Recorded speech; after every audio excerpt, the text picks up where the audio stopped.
আসসালামু আলাইকুম। আশা করি সবাই অনেক অনেক ভালো আছো।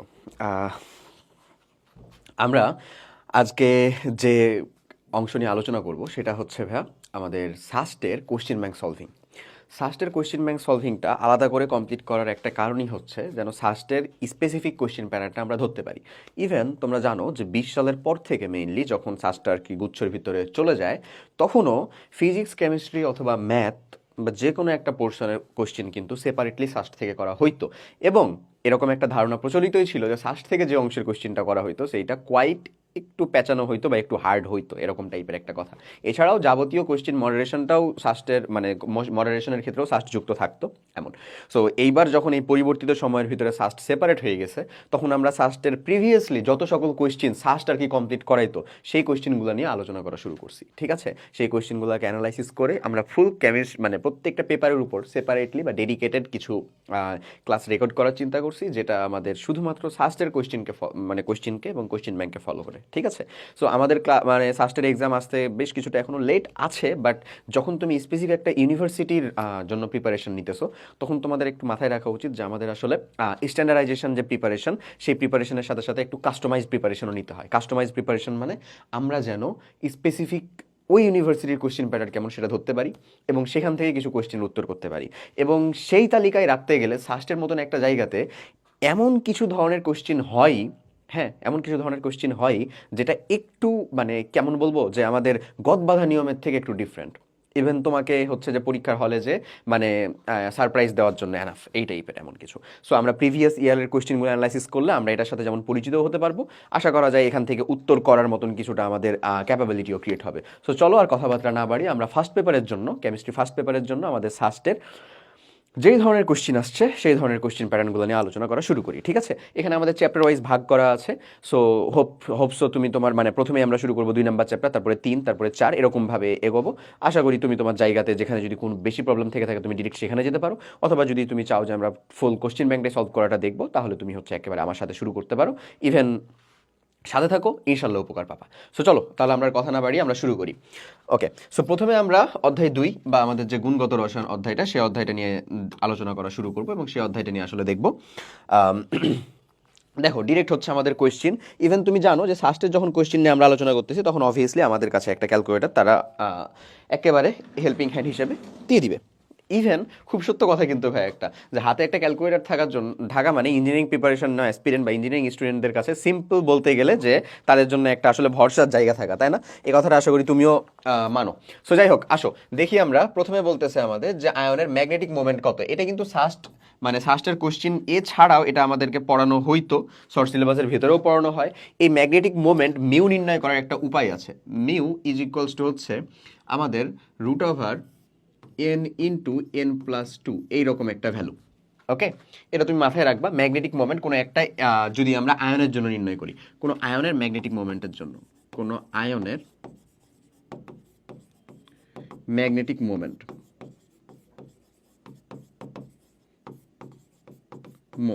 আয়নের জন্য, ঠিক আছে, সেটা কত হয় বলো? Mu N into N plus two. এই ভ্যালুটা কীভাবে আসবে চলো আমরা সেটা দেখি একটু। এবং এনটার মানে কি আসলে? এখানে এন ইজ ইকুয়ালস টু হচ্ছে মানে ভ্যালেন্স শেলে বা সর্ববহিষ্ঠ শক্তি স্তরে অযুগ্ম ইলেকট্রন সংখ্যা,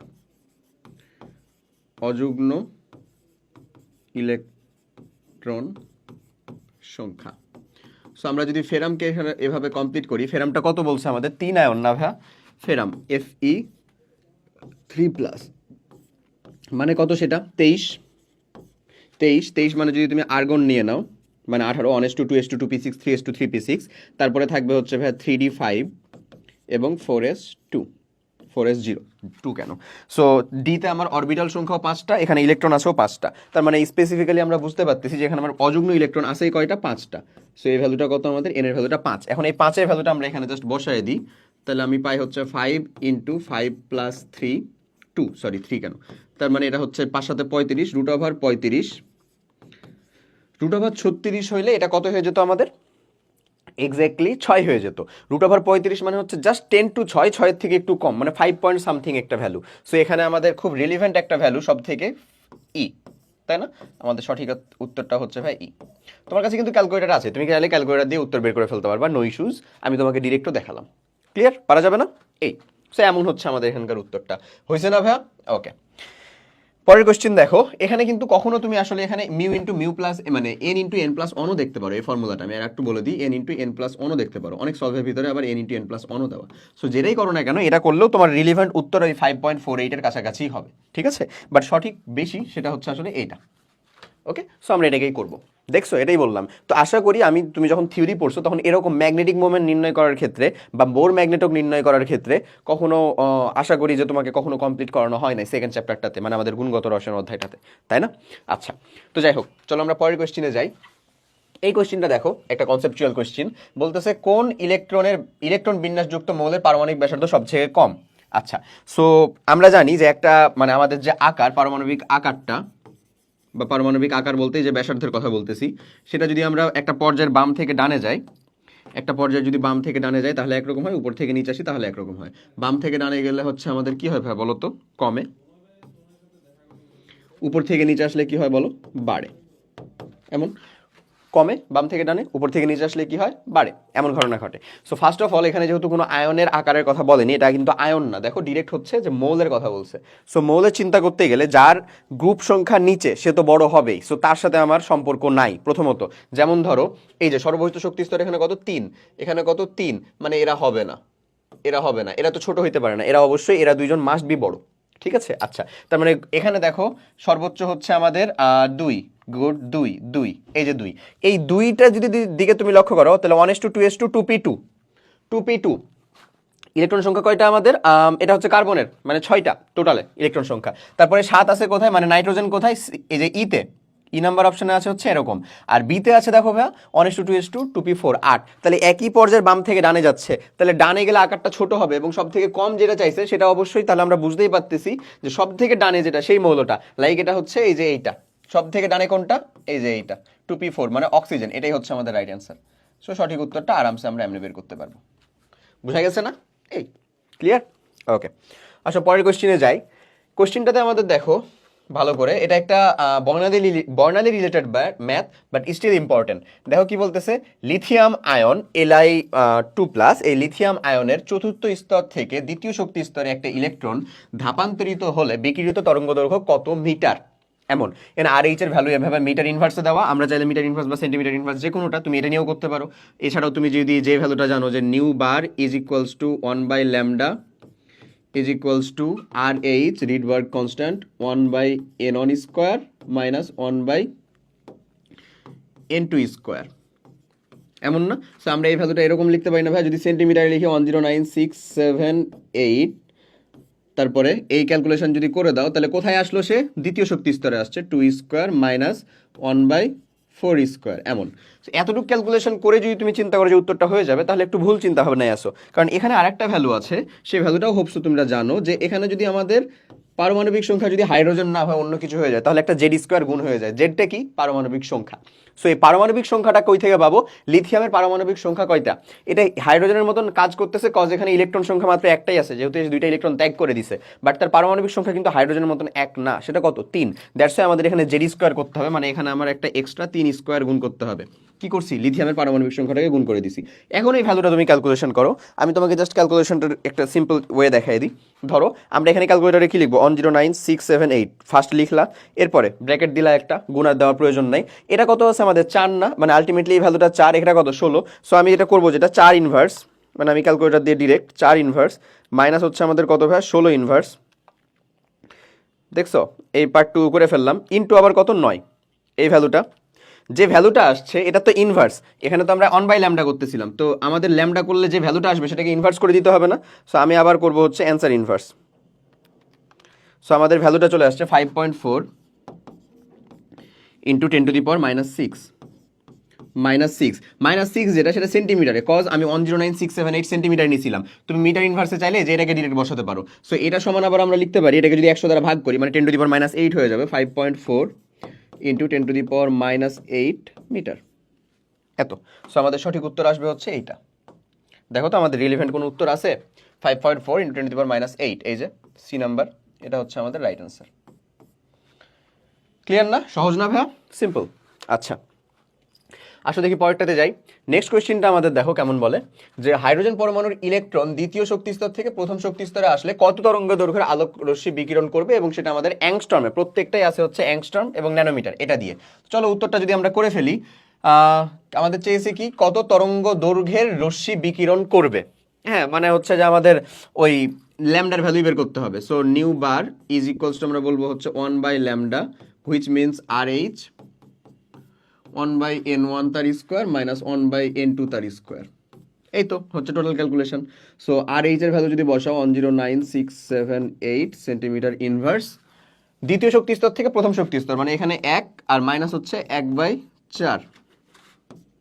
এই ভ্যালুটাই উল্টে যাবে, কজ আমাকে তো ল্যামডার ভ্যালু লাগবে। তো এই ভ্যালুটাকে যদি আমরা উল্টায় দিই, আসো ওই একই ক্যালকুলেশনে যদি আমরা এরকমভাবে নেই, এখানে তো 9 লাগবে না আমাদের। আচ্ছা, তাহলে ইনভার্স 1 এটা হচ্ছে আমরা করব যেটা 1 মাইনাস এত। সো এই ক্যালকুলেশনটা যদি আবার আমরা উল্টায়া দেই, তাহলে আসে হচ্ছে ভাই 1.21 10⁻⁻5 সেন্টিমিটার। হ্যাঁ, সো আমরা যদি সেন্টিমিটার থেকে অ্যাংস্ট্রম, মানে ধরো আমরা যদি মিটার থেকে অ্যাংস্ট্রমে যাই, তাহলে আসলে 1 মিটার সমান 10⁻10 অ্যাংস্ট্রম, অথবা 1 মিটার সমান 10⁻9 ন্যানোমিটার এমন।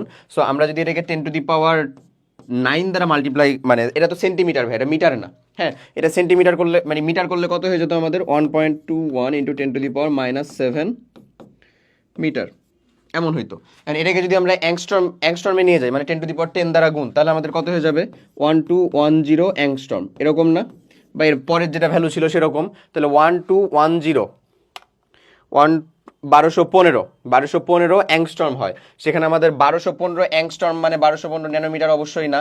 তাহলে 1200 অ্যাংস্ট্রমটাই হচ্ছে মোস্ট রিলিভেন্ট। তাহলে সঠিক উত্তর কোনটা আমাদের? ডি।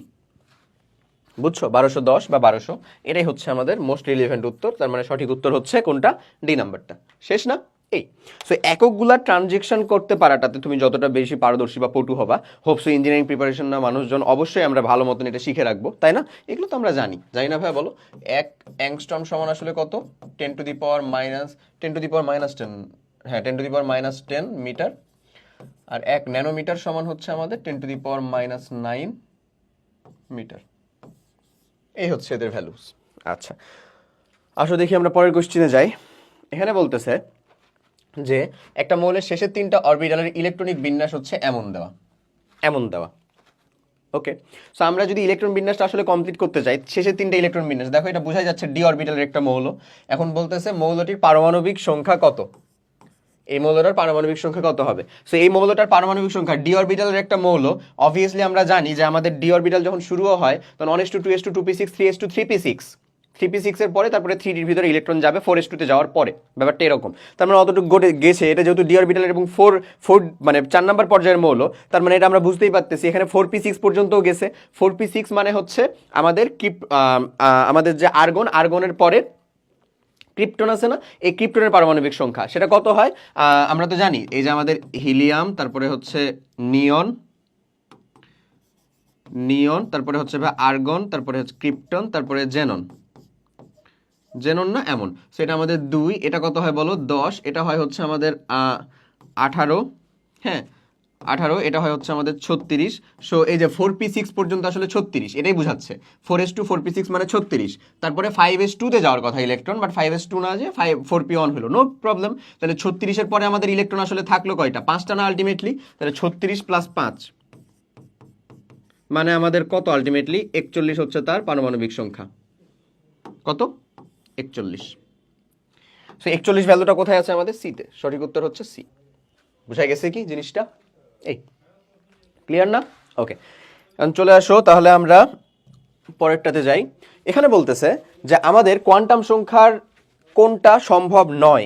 এই জিনিসগুলো একটু ভালো করে লক্ষ্য রাখতে হবে। হ্যাঁ ভাই, মানে দ্রুততার সাথে করতে যেয়ে যেন এগুলো মিস না চলে যায়, যে কোনটা সত্য বা কোনটি সত্য নয়, কোনটি অসত্য নয়, এরকমও থাকতে পারে। সো যাই হোক, আমরা দেখি এন এল এম এর ম্যানু। আচ্ছা, এন এর মান যদি 4 হয়, এল এর মান তখন 2 হইতে পারে। হ্যাঁ পারে, 4-এর জন্য এল এর মান 2। এল এর মান 2 মানে আসলে কত বলো তো? L0 1 2, এল এর মান ডি।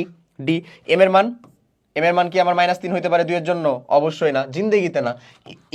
যে কোনো এম এর মানের মানে এম এর মান, যে কোনো এল এর জন্য কত হয় বলো তো ভাইয়া? এম এর মানটা যে কোনো এল এর জন্য 0 সহ প্লাস মাইনাস এল অবধি, এমন না? 0 সহ প্লাস মাইনাস এল অবধি, তাহলে এটা -2 থেকে +2 পর্যন্ত যেতে পারে, বাট -3 যাওয়া সম্ভব নয়। তাহলে সম্ভব নয় কোনটা আসলে? এই তো সম্ভব নয়। এই আমাদের এই ভ্যালুগুলোই দেখতে হবে। আমরা এস এর মানের দিকেও যদি একটু তাকাই, এস এর মান সবগুলোই সম্ভব, প্লাস আপ অথবা মাইনাস আপ আছে, অবশ্যই সম্ভব। তাহলে আমাদের রিলিভেন্সি দেখতে হবে এন এল এম এর ভিতরে খালি, ঠিক আছে? এন এর মান 4 হওয়ার জন্য এটা সম্ভব, বাদ বাকি দেখো সবগুলোই আসলে সম্ভব সম্ভব সম্ভব। ক্লিয়ার? এই এবার চলে আসো পরের কোশ্চেনটা, বলে যে একটা জলীয় দ্রবণে সিলভার নাইট্রেট যোগ করে সাদা অধক্ষেপ পড়ে, যা নাইট্রিক অ্যাসিডে অদ্রবণীয় কিন্তু অ্যামোনিয়াম হাইড্রোক্সাইডে সহজ দ্রবণীয়। তাহলে জলীয় দ্রবণে কোন আয়ন উপস্থিত? ভালো কোশ্চেন একটা। এই সাদা দ্রবণের সিলভার নাইট্রেট যোগ করে সাদা অধক্ষেপ পড়ছে মানেই সেটা হচ্ছে ক্লোরাইড, ঠিক আছে? এটাই কিন্তু সত্য। আচ্ছা, এই যে দেখো ক্লোরাইড এর সাথে যখন সিলভার যোগ করা হয়, সিলভার নাইট্রেট, তখন যে বিক্রিয়াটা ঘটায়, তারা বিক্রিয়া ঘটায় যেটা তৈরি করে সেটা কি বলো? সিলভার ক্লোরাইড প্লাস হচ্ছে নাইট্রেটটা যার সাথে থাকুক সিলভার ক্লোরাইড। এই যে সিলভার ক্লোরাইড আসছে না ভাই, এখন আমার কোশ্চিন হলো যে এই যে সিলভার ক্লোরাইড তো আমরা পেয়ে গেছি, যা নাইট্রিক অ্যাসিডের সাথে বিক্রিয়া করলে অদ্রবণীয়, কিছুই হয় না, সেটা আমাদের অধক্ষেপ আকারেই থাকে। এটার কিন্তু অধক্ষেপ পড়ে কি, কেমন অধক্ষেপ? সাদা। হ্যাঁ, আর তারপরে যখন আমরা অ্যামোনিয়াম হাইড্রোক্সাইড যোগ করব, তখন আবার এখানে একটা কাহিনী ঘটে। সিলভার ক্লোরাইড অ্যামোনিয়াম হাইড্রোক্সাইড যোগ করলে যে ঘটনাটা ঘটবে সেটা হচ্ছে অ্যামোনিয়াযুক্ত সিলভার ক্লোরাইডের একটা দ্রবণীয় কমপ্লেক্স কম্পাউন্ড তৈরি করবে। অ্যামোনিয়াযুক্ত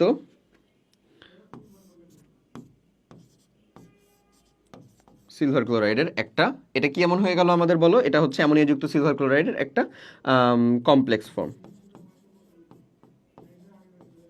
ঠিক আছে? সো এটা তাহলে আমাদের কোন আয়ন? অবভিয়াসলি আমাদের ই। বোঝা গেছে না? আচ্ছা, চলো পরেরটা। কোন অভিমুখী বিক্রিয়ায় সাম্যাবস্থায় ব্যত্যয় হলে কোন নীতির উপর ভিত্তি করে সেটা পুনরায় সাম্যাবস্থা অর্জন করে? অবভিয়াসলি চোখ বন্ধ করে লাসাতেলের নীতি, এগুলো তো আমাদের জানা, এগুলো নিয়ে কোনো ইস্যু হওয়ার কথা না। লাসাতেলের নীতি, তাই না?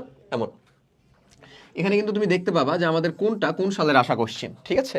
সো সেপারেটলি যেহেতু সার্চকে ডেডিকেটেড করে কোশ্চেনগুলো সলভ করানো, দ্যাটস ওয়াই মানে 20-এর পরে তো আর সার্চের কোশ্চেনই নাই, মানে 20 থেকেই আসলে নাই। সো এই জন্য এরকমভাবে কোশ্চেনগুলো। আচ্ছা দেখো, পানিতে সোডিয়াম ক্লোরাইডের দ্রাব্যতা হচ্ছে 36। একটা কিন্তু ট্রিকি কোশ্চেন, কোশ্চেনটা কিন্তু ট্রিকি, আমি বলেই রাখলাম কোশ্চেনটা যথেষ্ট ট্রিকি। আচ্ছা, কি বলতেছে? পানিতে এটা কত? 36। এটা 36, এটার কোন এককে বলবে হ্যাঁ বলো তো? অবভিয়াসলি গ্রাম পার 100 গ্রাম, গ্রাম পার 100 গ্রাম এককে। মানে 100 গ্রাম পানিতে 36 গ্রাম যদি লবণ দেই আমরা, তাহলে দ্রবণ টোটালে 136 গ্রাম হবে, কিন্তু সেটা কি হবে? সম্পৃক্ত হবে। আচ্ছা, এখন বলতেছে একটা পাত্রে 200 গ্রাম জলীয় দ্রবণে 50 গ্রাম লবণ মিশ্রিত আছে। 200 গ্রাম দ্রাবকে না, কিন্তু 200 গ্রাম জলীয় দ্রবণেই অলরেডি আছে কত? 50 গ্রাম। দ্রবণটিকে সম্পৃক্ত করতে আর কত গ্রাম লবণ ব্যয় মানে দিতে হবে? আচ্ছা, তুমি বলো 200 গ্রামে আছে কত? 200 গ্রামে আছে কত? 200 গ্রাম দ্রবণের ভিতরে কত আছে? 50 গ্রাম অলরেডি আছে কত? 50 মানে 50 গ্রাম লবণ আছেই। তো তুমি এমন একটা জিনিস, সেটা হচ্ছে 200 গ্রাম তো দ্রবণ, তাহলে 200 গ্রাম দ্রবণের ভিতরে দ্রাবক কতটুকু আছে আসলে? দ্রাবক দ্রাবক 200 গ্রামের ভিতরে 200 মাইনাস অবভিয়াসলি 50, তার মানে দ্রাবক আছে হচ্ছে আমাদের 150 গ্রাম। এতটুকু না দ্রাবক ভাইয়া? অবশ্যই এতটুকু দ্রাবক। এখন কথা হলো 100 গ্রাম দ্রাবকের জন্য 36 গ্রাম সে নিতে পারে, 150 গ্রাম দ্রাবক কতটুকু নিতে পারবে সেটা আমরা বের করব। মানে 100 গ্রাম পানি, 100 গ্রাম পানি বা 100 গ্রাম দ্রাবকে সোডিয়াম ক্লোরাইড 36 গ্রাম থাকে। 1 গ্রামে কত থাকবে? 36 বাই হচ্ছে 100, আর 150 গ্রামের জন্য ভিতরে কত থাকবে? 36 গুণিত 150 বাই হচ্ছে 100, ঠিক আছে? এত এই ভ্যালুটা কত থাকে আমরা দেখে ফেলি। সো আমরা যে কাজ করব সেটা হচ্ছে 36 ইন্টু 1.5 করলেই তো হয়, তাই না ভাই?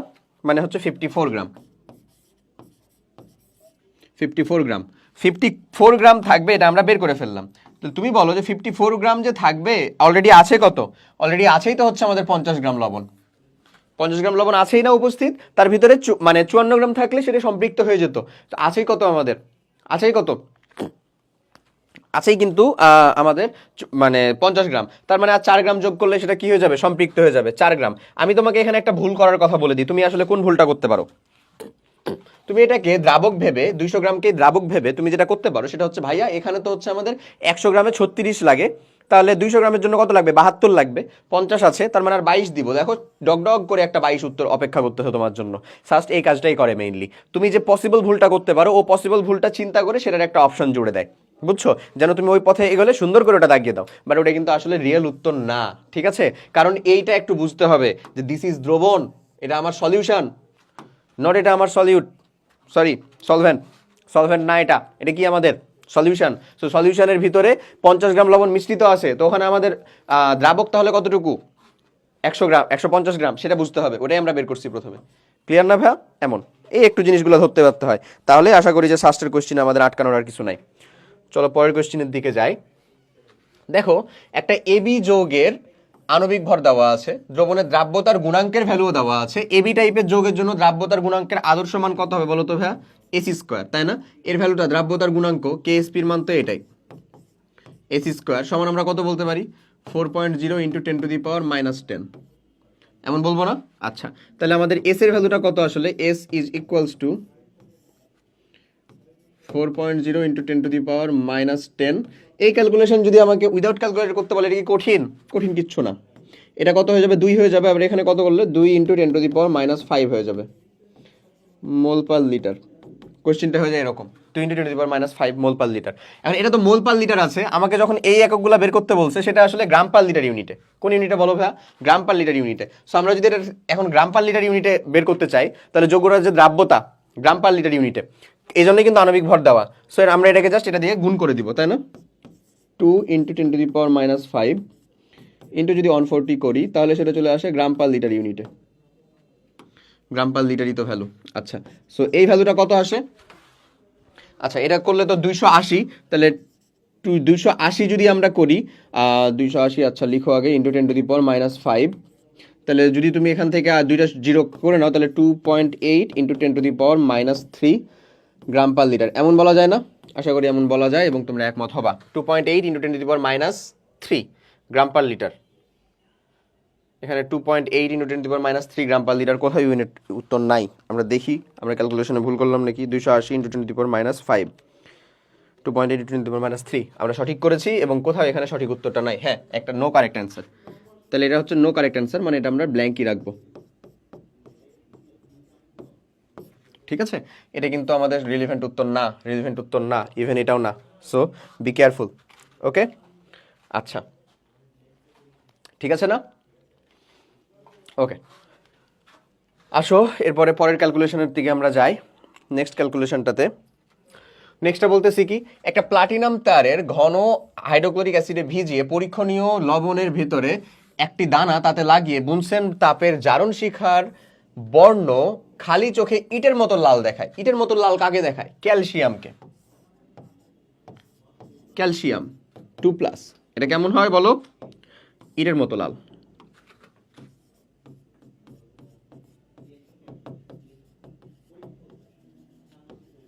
ইটের মতো লাল, ঠিক আছে? ক্যালসিয়াম। তারপরে পটাশিয়াম কে, এটা কেমন হয় জানো ভাইয়া? পার্পল বা বেগুনি। এ কয়টাই খালি আলোগুলার মানে আমাদের মনে রাখা লাগে। সোডিয়াম কেমন হয় ভাইয়া বলো? সোনালী হলুদ।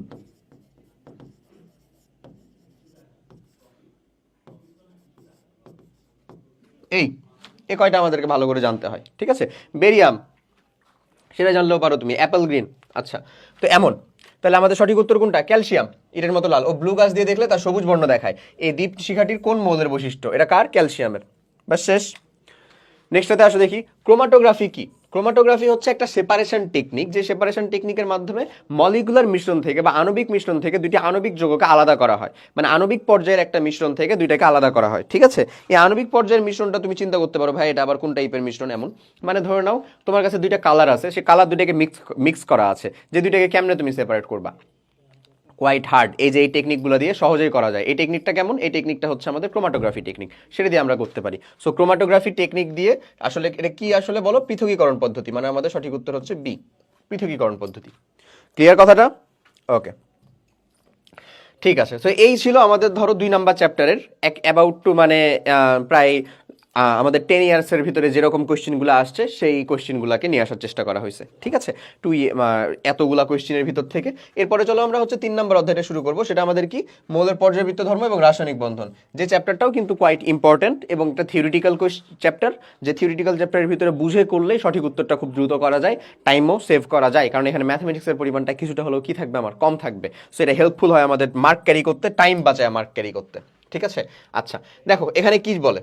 এখানে প্রথমেই কোশ্চেন বলছে, যদিও এটা হচ্ছে আমাদের এই চ্যাপ্টারের কোশ্চেনের থেকে এটাকে তুমি হচ্ছে আমাদের পরিবেশ রসায়নের কোশ্চেন হিসেবে বেশি চিন্তা করতে পারো, বাট স্টিল আমরা সলভ করে ফেলি। আসো, এখানে বলতেছে এই যে কিছু গ্যাস আছে, হ্যাঁ, এই গ্যাসগুলোর ক্ষেত্রে ভ্যান রস ধ্রুবক এর মান, এর মান, ভ্যান রস ধ্রুবক একটা এ আছে না ভাইয়া, কোথায় পেতাম আমরা, বাস্তব গ্যাস আদর্শ গ্যাস। এটা যদিও পরিবেশ রসায়নের কোশ্চেনটা বেশি, তাহলে চলে আসো সেটাকে আমরা দেখি।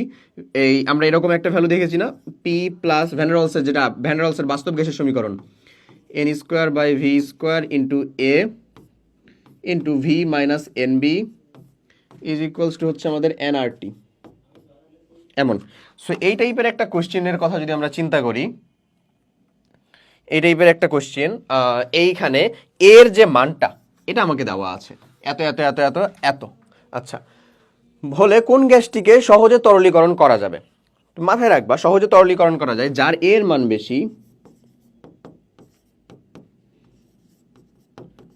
মান বেশি, তার কিন্তু বিচ্যুতি ধর্ম বেশি, মানে সে কিন্তু বেশি কার মতন হয়, আদর্শ গ্যাসের, মানে আদর্শ গ্যাস থেকে বাস্তব গ্যাসের মতন হয়, তার বিচ্যুতি বেশি।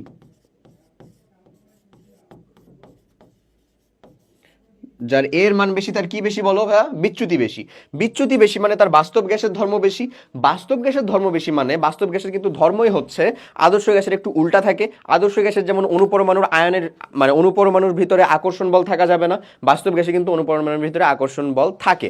এবং যার এর মান বেশি তার যেহেতু বাস্তব গ্যাসের দিকে বিচ্যুতি বেশি, বা তার ভিতরে যেহেতু মানে তার বাস্তব বৈশিষ্ট্যগুলো বেশি, আদর্শ গ্যাসের তুলনায় বাস্তব বৈশিষ্ট্য বেশি, দ্যাটস আমরা বলতে পারি তার ভিতরে অবশ্যই আমাদের কি বেশি, আমরা বলতে পারি যে নিশ্চয়ই এই গ্যাসগুলোর ভিতরে আকর্ষণ বলের পরিমাণটাও বেশি। এবং আকর্ষণ বলের পরিমাণ বেশি হলে খুব সহজেই আরেকটু তাপমাত্রা কমিয়ে অথবা আরেকটু চাপের পরিমাণ নির্দিষ্ট পরিমাণে বাড়িয়ে তাকে তরলে পরিণত করা যায়। ঠিক আছে, কারণ আমরা জানি তরলের বৈশিষ্ট্যটা এরকমই, গ্যাসের তুলনায় তরলের ভিতরে আকর্ষণ বলের মানটা কি হতে হবে, বেশি হইতে হবে, আন্তঃআণবিক দূরত্বটা কম হইতে হবে। দ্যাটস ওয়াই এর মান যার বেশি তার বিচ্যুতি বেশি, তার বাস্তব ধর্ম বেশি, এবং বাস্তব ধর্ম মানে হচ্ছে তরলের বৈশিষ্ট্যটা বেশি, তাই তাকে তরলীকরণ করাও সহজ।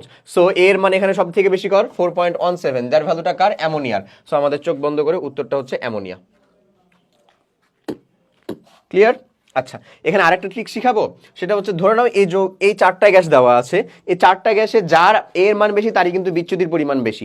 সো তুমি এখানে ট্রাই করবা কেমনে জানো, তোমাকে যদি বলে দেয় এই 4টা গ্যাসের ভিতরে বিচ্যুতির পরিমাণ কার বেশি কার কম, এটার ক্রম অনুযায়ী সাজাও, তখন তোমাকে প্রথম যে জিনিসটা কনসিডারে নিয়ে আসতে হবে, আমি কি পড়ে দিছি বলো, ক্রম, বিচ্যুতির ক্রম নির্ণয়।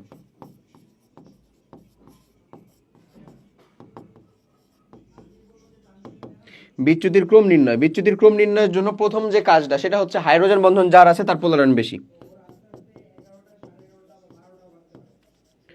বন্ধন থাকলে যদি একাধিকটাতে থাকে তাহলে যার স্ট্রং হাইড্রোজেন বন্ধন তার পোলারায়ন বেশি, হাইড্রোজেন বন্ধন থাকলে পোলারায়ন বেশি, বা হাইড্রোজেন বন্ধন থাকলে তার বিচ্যুতি বেশি আর কি। ঠিক আছে, আচ্ছা 2 নাম্বার যে কাহিনীটা সেটা হচ্ছে কি, হাইড্রোজেন বন্ধন থাকলে তার মানে বিচ্যুতি বেশি, এটা একটা কাহিনী। আর সেকেন্ড যে কাহিনীটা সেটা হচ্ছে হাইড্রোজেন বন্ধন নাই যাদের ভিতরে, তাদের ভিতরে আণবিক ভর যার বেশি তার বিচ্যুতি বেশি।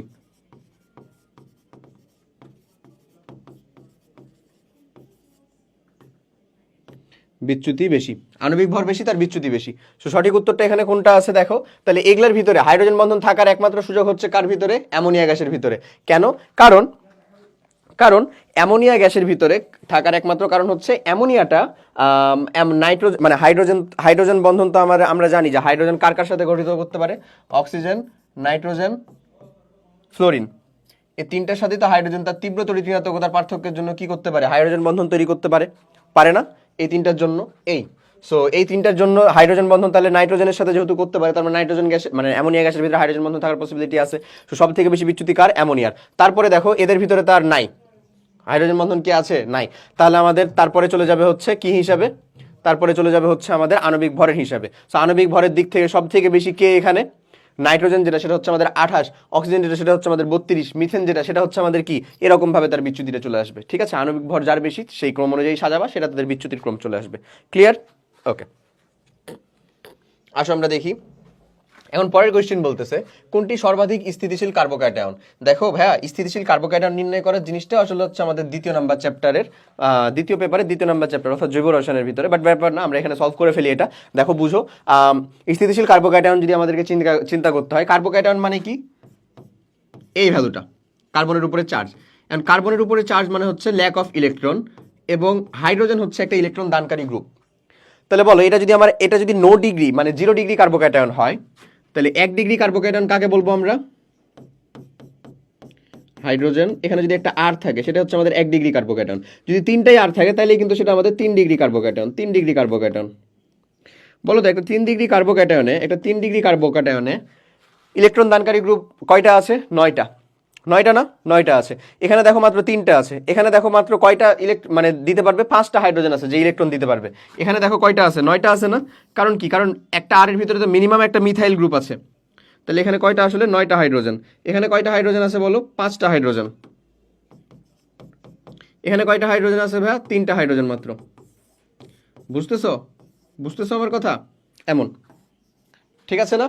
এমন। সো এইখানে অবশ্যই আমি বুঝতে পারতেছি যে ল্যাক অফ ইলেকট্রন বা ইলেকট্রনের ঘাটতি আছে। ইলেকট্রনের ঘাটতি কিন্তু আমাকে অস্থিতিশীল করে ফেলবে। বাট দেখো, এখানে আমাকে 3জন হাইড্রোজেন সাপ্লাই দিচ্ছে ইলেকট্রন দিয়ে, বলতেছে না তুমি স্থিতিশীল থাকো, তোমার কাছে ঘাটতি আছে, আমরা দিতেছি। এখানে আমাকে 9জন দিতেছে, তার মানে কে বেশি স্থিতিশীল হবে? অবশ্যই যেখানে 9জন দিতেছে সেখানে স্থিতিশীল বেশি হবে। দ্যাটস ওয়াই এটা আমাদের 3 ডিগ্রি কার্বোক্যাটায়ন যেটা সেটা সব থেকে বেশি স্থিতিশীল হতে পারে। এবং 3 ডিগ্রি কার্বোক্যাটায়ন কোনটাকে রিপ্রেজেন্ট করতেছে? বি নাম্বারটাকে রিপ্রেজেন্ট করতেছে। দ্যাটস ওয়াই আমাদের সঠিক উত্তরটা কোনটা আসলে বলো? বি। বি হবে হচ্ছে আমাদের রাইট অ্যান্সার। ক্লিয়ার? ওকে, আসো পরেরটাতে যাই। বলতেছে আয়নিক ব্যাসার্ধের ক্ষেত্রে নিচের কোন ক্রমটি হচ্ছে সঠিক?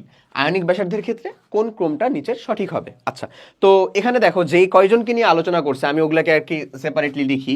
ধরে নাও N3 মাইনাস, তারপরে F মাইনাস আছে, O2 মাইনাস আছে, আর হচ্ছে আমাদের সোডিয়াম প্লাস আছে। এ কয়টা? তুমি যদি প্রত্যেকটার দিকেই তাকাও তাহলে দেখবা যে প্রত্যেকটার কাছেই দেখো এ কয়টা মৌল নিয়েই আছে। সো এই প্রত্যেকটার ভিতরে আসলে 10টা করে ইলেকট্রন আছে।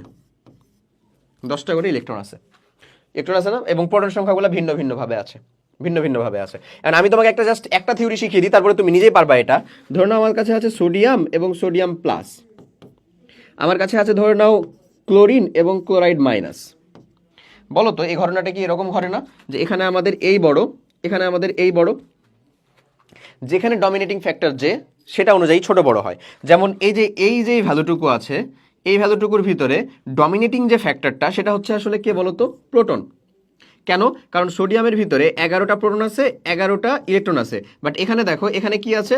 11টা প্রোটন আছে, প্রোটন তো আমার 11টাই আছে, বাট ইলেকট্রন কয়টা হয়ে গেছে? 10টা ইলেকট্রন হয়ে গেছে।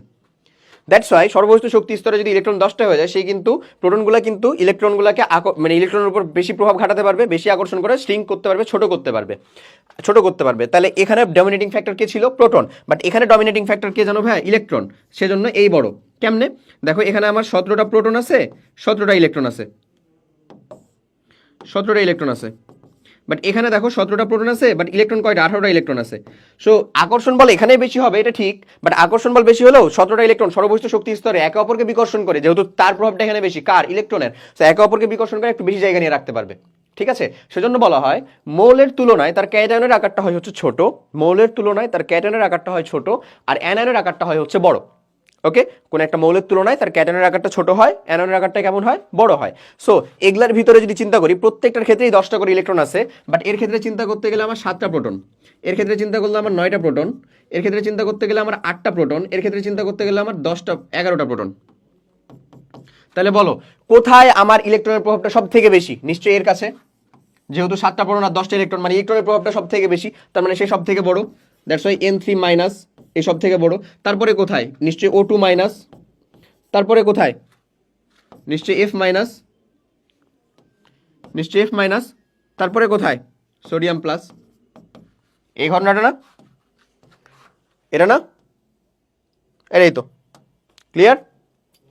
বুঝা গেছে কেমনে হইলো এটা? এই তো সিম্পল। আচ্ছা, ঠিক আছে, চলো এর পরের কনসেপ্টের দিকে যাই আমরা।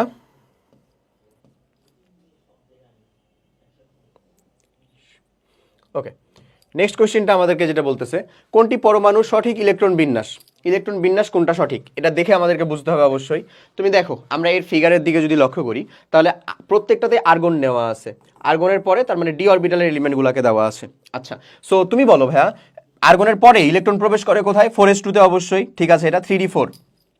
এই জিনিসটা ঠিক নাই, কারণ আমরা জানি যে এস অরবিটাল থেকে ডি অরবিটাল একটা ইলেকট্রন নিয়ে নিতে পারে যদি সে অর্ধপূর্ণ অথবা পরিপূর্ণ হওয়ার জন্য একটা ইলেকট্রন মাত্র ল্যাকিং থাকে, যেমন হচ্ছে ক্রোমিয়ামের ইলেকট্রন বিন্যাস আর কপারের ইলেকট্রন বিন্যাস, তাই না? সো এখান থেকে কিন্তু একটা ইলেকট্রন কে নিয়ে নিতে পারে, এই যে ডিতে D5 হয় আর 4s1 হবে, তাহলে সেটা হয়ে যাবে হচ্ছে কি আমাদের ক্রোমিয়াম। তাহলে ক্রোমিয়ামের ইলেকট্রন বিন্যাস এখানে কিন্তু এটাকে রিপ্রেজেন্ট করতেছে ডিতে, এটা হচ্ছে আমাদের ক্রোমিয়াম, তার মানে সঠিক উত্তর কিন্তু আমাদের ডি। তাছাড়া যদি আমরা অন্যটা দেখি যে সি নাম্বারে দেখো 4s2 3d9, এটাও আমাদের আউটবাউন্ড নীতি অনুযায়ী ঠিক আছে, বাট আসলে এরকমটা হয় না। কপার কি করে, কপার একটা ইলেকট্রনকে নিয়ে সে 3d10 আকারে থাকে এবং 4s কত আকারে থাকে, 1 আকারে থাকে, তার মানে এটাও আমাদের সঠিক না। আবার হচ্ছে 4s1 3d6, এটাও পসিবল না, কারণ ও একটা ইলেকট্রন নিয়ে নেয় মানে সবসময় নিয়ে নেবে এরকম না, শুধুমাত্র অর্ধপূর্ণ আর পরিপূর্ণ হওয়ার মতন যদি অর্ধপূর্ণ আর পরিপূর্ণ হওয়ার জন্য যদি একটা ইলেকট্রন বাকি থাকে তার, তাহলে সে একটা ইলেকট্রনকে টান দেয়। কিন্তু এখানে যদি আমাদের 4s2 থাকতো তাও কিন্তু আমাদের 3d5 হওয়া সম্ভব, তার মানে তো এখানে স্থিতিশীল ইলেকট্রন বিন্যাস আছেই, তাহলে সে আবার শুধু শুধু 4s1 রেখে 3d6 করবে কেন? করবে না তো। ক্লিয়ার? তার মানে সঠিক উত্তর হচ্ছে আমাদের একমাত্র এইটা। আর ই তো আমাদের হবেই না, কারণ 4s ইলেকট্রন না, যেহেতু আমাদের 3dতেই শুধু ইলেকট্রন যাবে এরকমটা পসিবল না, ঠিক আছে, কারণ এটা ইলেকট্রনের বিন্যাস চাইছে, নট আয়নের, তাই না ভাই? মৌলের ইলেকট্রন বিন্যাস, তার মানে সঠিক উত্তর কোনটা হচ্ছে আমাদের? এই যে এটা ডি। আচ্ছা, আসলে নেক্সট কোশ্চেনের দিকে যাই। পরেরটা বলতেছে কোন সমযোজী বন্ধনটি সব থেকে ছোট? আচ্ছা, এখানে দেখো সমযোজী বন্ধন আছে প্রত্যেকটাতেই, একটা হলো আমাদের এই যে এইটা এইচ, একটা সিএইচ, একটা এসএইচ, একটা এনএইচ, একটা এইচবিআর, এমন এখানকার ভিতরে প্রত্যেকটাই হাইড্রোজেন প্রত্যেকজনের সাথে যেটা শেয়ার করছে সেটা হচ্ছে এস অরবিটাল, এস অরবিটাল না, এস অরবিটাল, বাট হাইড্রোজেন হাইড্রোজেনের সাথে এস এস শেয়ার করছে, যেটা সাইজটা অনেকটা এরকম টাইপের হবে। কার্বন হাইড্রোজেনের সাথে এসপি শেয়ার করছে, যেটা এরকম হবে। কার্বন সালফার হাইড্রোজেনের সাথে এসপি শেয়ার করছে, যেটা এরকম হবে। নাইট্রোজেন হাইড্রোজেনের সাথে এসপি এরকম, আর এই যে এইচবিআর এর সাথেও কি ভাই, এসপি অরবিটাল। তাহলে এগুলো অবশ্যই বড়, এটা বুঝতেই পারতেছি। তো এস এস অরবিটালটা কি আমাদের ছোট, তারপরে সব থেকে ছোট যে বন্ধন বন্ধনটি সেটা হচ্ছে আমাদের এস এস যেখানে হয়েছে, সেটাই আমাদের সব থেকে ছোট বন্ধন। সো আমরা এটা মানে বন্ধনের মানে আসলে অধিক্রমণটা কিরকম ভাবে হচ্ছে সেটার উপর ভিত্তি করে যদি একটু দেখি তাহলে আসলে সঠিক উত্তরটা খুঁজে ফেলতে পারবো। ওকে, আচ্ছা, আসলে নেক্সট কোয়েশ্চেন দেখি। কোন যৌগটি সবগুলো বন্ধন কোণ 90 ডিগ্রি? সবগুলো বন্ধন কোণ যদি 90 ডিগ্রি হইতে হয় তাহলে সেটা একটা অষ্টাতলকীয় যৌগ হইতে হবে। কেমন হইতে হবে বলো? অষ্টাতলকীয় বা অক্টাহেড্রাল। অক্টাহেড্রাল, এই অষ্টাতলকীয় যৌগ বা অক্টাহেড্রাল হওয়ার জন্য আমাদের সংকরণ হতে হবে D2sp3 অথবা sp3d2, sp3d2 এরকমটা হইতে হবে।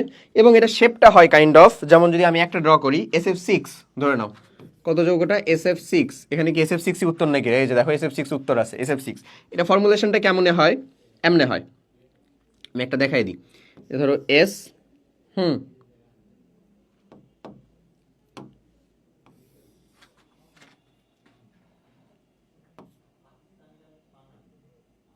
ওকে, তারপরে আসো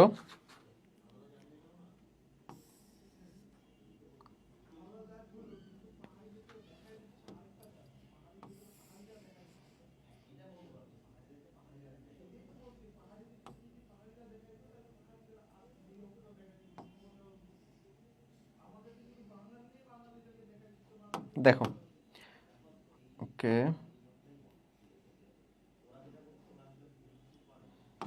আচ্ছা, এই যে এস, এখানে ফ্লোরিন দিয়ে দাও ভাইয়া, এফ এফ এফ এমন।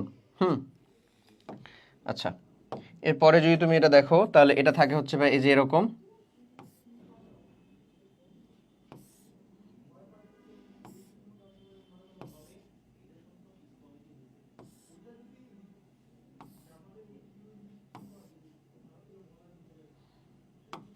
এই যে এমন ঘটে হচ্ছে বন্ধনটা, বুঝছো? এমন এখানে প্রত্যেকটা অ্যাঙ্গেলই থাকে কত করে বলো ভাই বলো? 90 ডিগ্রি। এটা থাকে হচ্ছে SF6, ঠিক আছে, SF6। এছাড়াও আমাদের যে জৈব আবার বলি জটিল আয়নগুলো আছে, কাইন্ড অফ প্রত্যেকটা জটিল আয়নের ভিতরে প্রত্যেকটা না যাদেরই সন্নিবেশ সংখ্যা হচ্ছে 6 করে, যেমন আমাদের খুব রিনাউন্ড জটিল আয়ন যেগুলা পটাশিয়াম হেক্সাফেরিসায়ানাইড, হেক্সাফেরোসায়ানাইড, এরা যারা আছে তাদের প্রত্যেকেরই কিন্তু সন্নিবেশ সংখ্যা হচ্ছে কত 6, এবং ইলেকট্রন বিন্যাস হচ্ছে এরকম মানে ইলেকট্রন বিন্যাস বলি সংকরায়ন এমন থাকে, সেটা অষ্টতলকীয় হয় এবং প্রত্যেকটা কোণই কত হয় এখানে 90 ডিগ্রি হয়। সেখানে আমাদের সঠিক উত্তর হবে কোনটা আমাদের এই যে সি। আচ্ছা, পরেরটা দেখি আমরা। এই হাইড্রোনিয়াম যৌগের ক্ষেত্রে আমরা বন্ধন কোণের পরিমাণটা কত পাই? হাইড্রোনিয়াম যৌগের ক্ষেত্রে বন্ধন কোণ তুমি চিন্তা করো ভাই, পানির জন্য বন্ধন কোণের পরিমাণটা কত আসে তুমি জানো 104 ডিগ্রি, বাট হাইড্রোনিয়াম যৌগ কিন্তু সেরকম না। হাইড্রোনিয়াম যৌগের সংকরায়ন ঠিক আছে, ওটা মানলাম আমি, সংকরায়ন নাম্বার হচ্ছে 4 sp3o, বাট এখানে লন পেয়ার ইলেকট্রনের সংখ্যা, পানিতে যেমন লন পেয়ার ইলেকট্রন 2 জোড়া, এখানে কিন্তু লন পেয়ার ইলেকট্রন 2 জোড়া না, এখানে হচ্ছে 1 জোড়া। কত? 1 জোড়া। এবং সেটার ভ্যালুটা কিরকম আসে এই যে আমি দেখাই, lone pair electron LPE lone pair electron, এটার মানটা হচ্ছে হাইব্রিডাইজেশন নাম্বার মানে 4 মাইনাস একযোজি মৌলের সংখ্যা কত 3 মাইনাস হচ্ছে 0 মানে দ্বিযোজি মৌলের সংখ্যা। তো এখানে আসলে ভ্যালু কত থাকে ভাই 1, এখানে মাত্র 1 জোড়া লন পেয়ার ইলেকট্রন থাকে। এটার ফিগারটা কেমন হয় জানো? আমি দেখিয়ে দিচ্ছি। এর ফিগারটা থাকে হচ্ছে অনেকটা এরকম, এই যে অক্সিজেন, দেখাই, এই যে হচ্ছে আমাদের হাইড্রোজেন,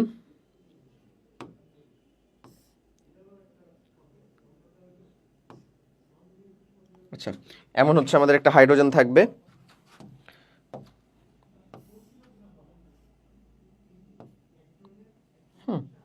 আর মাথার উপরে থাকবে এক জোড়া লন পেয়ার ইলেকট্রন। এই যে আমাদের হাইড্রোজেন, এই যে আমাদের হাইড্রোজেন ভ্যা, এখানে থাকবে হচ্ছে H প্লাস, এমন বুঝা গেছে? এই ফর্মুলেশনটা খালি এরকম হয়ে থাকে, এমন হয়ে থাকে, বুঝছো? সো এটা দেখো কাইন্ড অফ এই যে এমন ফিগারটা না, NH3 অ্যামোনিয়ার মতন ফিগারটা না ভাইয়া। সো এইটার যে বন্ধন কোণের পরিমাণ কত থাকে 107 ডিগ্রি, 70 লিখে ফেলছি, 107 ডিগ্রি, সেই অ্যাঙ্গেলটা হয় হচ্ছে এর ভিতরেও। ওকে, সেটার ভ্যালুটা কত? এই যে 107 ডিগ্রি ডি, এমন। আর যদি রেগুলার শেপ হইতো সেটা কত হইতো? যেমন মিথেনেরটা 109.5 ডিগ্রি বা 109 ডিগ্রি 28 মিনিট, এমন হইতো। আচ্ছা, এই হচ্ছে এখানকার ঘটনা ইন ডিটেলস, আশা করি বুঝতে পারছো। চলে আসো পরেরটাতে দেখি নিচের কোন দুইটি মৌলের ভিতরে কর্ণ সম্পর্ক বিদ্যমান। কর্ণ সম্পর্ক আছে এরকম মৌল হচ্ছে আসলে কারা? তো আমি তোমাকে কয়েকটা মৌল লিখি, তারপরে তোমাকে আমি কর্ণ সম্পর্কটা দেখিয়ে দিচ্ছি। হ্যাঁ, ধরে নাও আমি লিখলাম হচ্ছে, প্রথমে আমরা শুরুই করব হচ্ছে 2 নাম্বার গ্রুপ থেকে, সেটা হলো কে ভাই বলো তো? বেরিলিয়াম, তারপরে টাস করে কত চলে যাবে মধ্যখানে 10টা গ্যাপে বোরন, তারপরে কে যাবে বলো তো ভাই? বেরিলিয়াম বোরন, তারপরে নাইট্রোজেন, বেরিলিয়াম বোরন, তারপরে কি ভাই? কার্বন, নাইট্রোজেন, অক্সিজেন, এরকম ভাবে যাবে। ঠিক এখন ভাবে এটা নিচে লিখে ফেলো, এটা কত? ম্যাগনেসিয়াম, তারপরে অ্যালুমিনিয়াম, এটা হচ্ছে সিলিকন,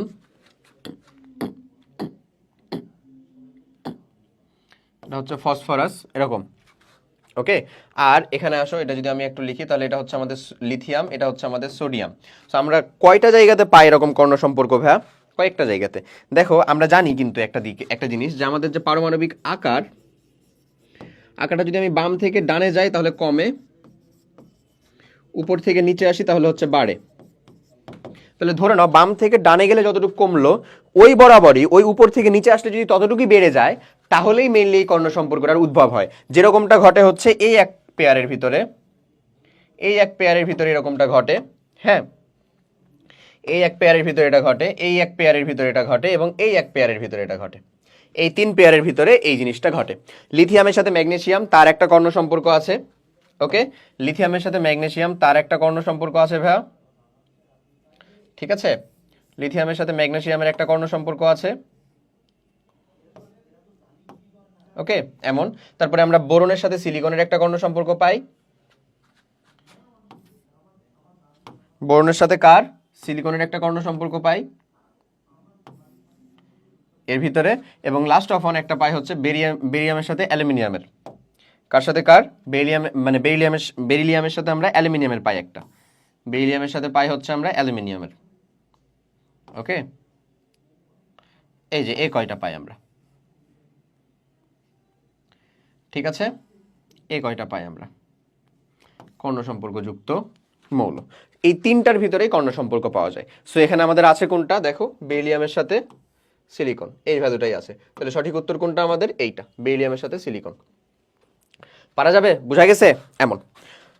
চলে আসো পরের কোশ্চেনের দিকে যদি যাই, এখানে বলতেছে নিজের কোনটি পারক্লোরেট আয়নের সংকেত। পারক্লোরেট মানে হচ্ছে যে পারক্লোরিক অ্যাসিড আমরা দেখি না HClO4, মানে এটা কি ClO4 মাইনাস, এটা যদি আয়নের সংকেত বলি আমরা তাহলে এরকম ClO3 মাইনাস, এটা হচ্ছে আমাদের ক্লোরেট আয়ন, জাস্ট ক্লোরেট।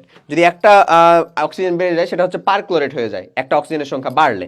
পরে যদি একটা অক্সিজেন কমে যায় তাহলে সেটা হয় হচ্ছে আমাদের নর্মালি HClO2 যদি হয় তাহলে সেটা হচ্ছে আমাদের কেমন হয় বলো, মানে নর্মাল ক্লোরেট থেকে হাইপোক্লোরেট আসে, তারপরে হচ্ছে নর্মাল ক্লোরেট থেকে হাইপোক্লোরেট আসে, হাইপোক্লোরেট থেকেও যদি আরেকটা অক্সিজেনের পরিমাণ কমে যায়, শুধু একটা একটা করে থাকে, তাহলে আবার আমরা দেখি হচ্ছে না, যদি আমাদের এটা হচ্ছে ক্লোরেট আয়ন, হ্যাঁ, যদি একটা অক্সিজেন কমে যায় তাহলে সেটা হচ্ছে ক্লোরাস আয়ন, আর একটা যদি কমে যায় তাহলে হাইপোক্লোরাস আয়ন, এমন।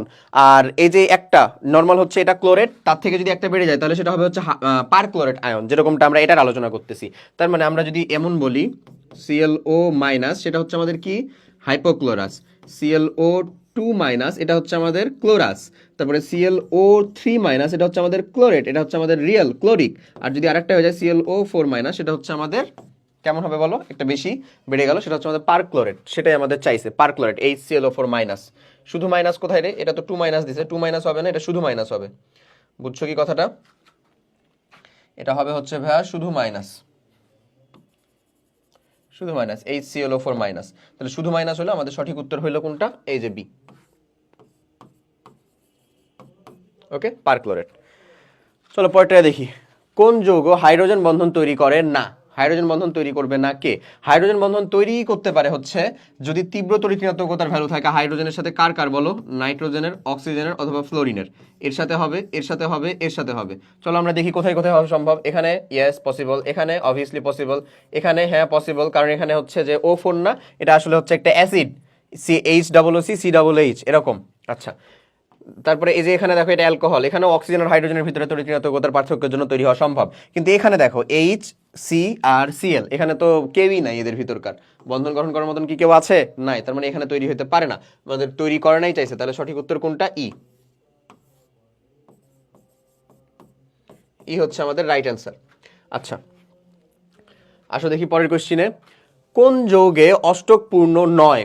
কোন যৌগে অষ্টক পূর্ণ নয়, মানে নিচের কোন যৌগ এমন আছে যেটাতে অষ্টক পূর্ণ না?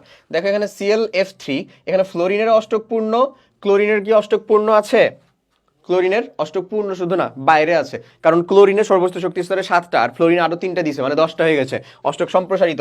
এখানেও আমার অষ্টক পূর্ণ আছে, এখানে ক্লোরিনের প্রত্যেকটার 8টা করে আছে, ফসফরাসের 5টা ছিল আর 3টা শেয়ার করছে, মানে 8টা। IF7 দেখো এখানে আয়ের হচ্ছে 14টা, ফ্লোরিনের প্রত্যেকটার 8টা করে, অষ্টক পূর্ণ।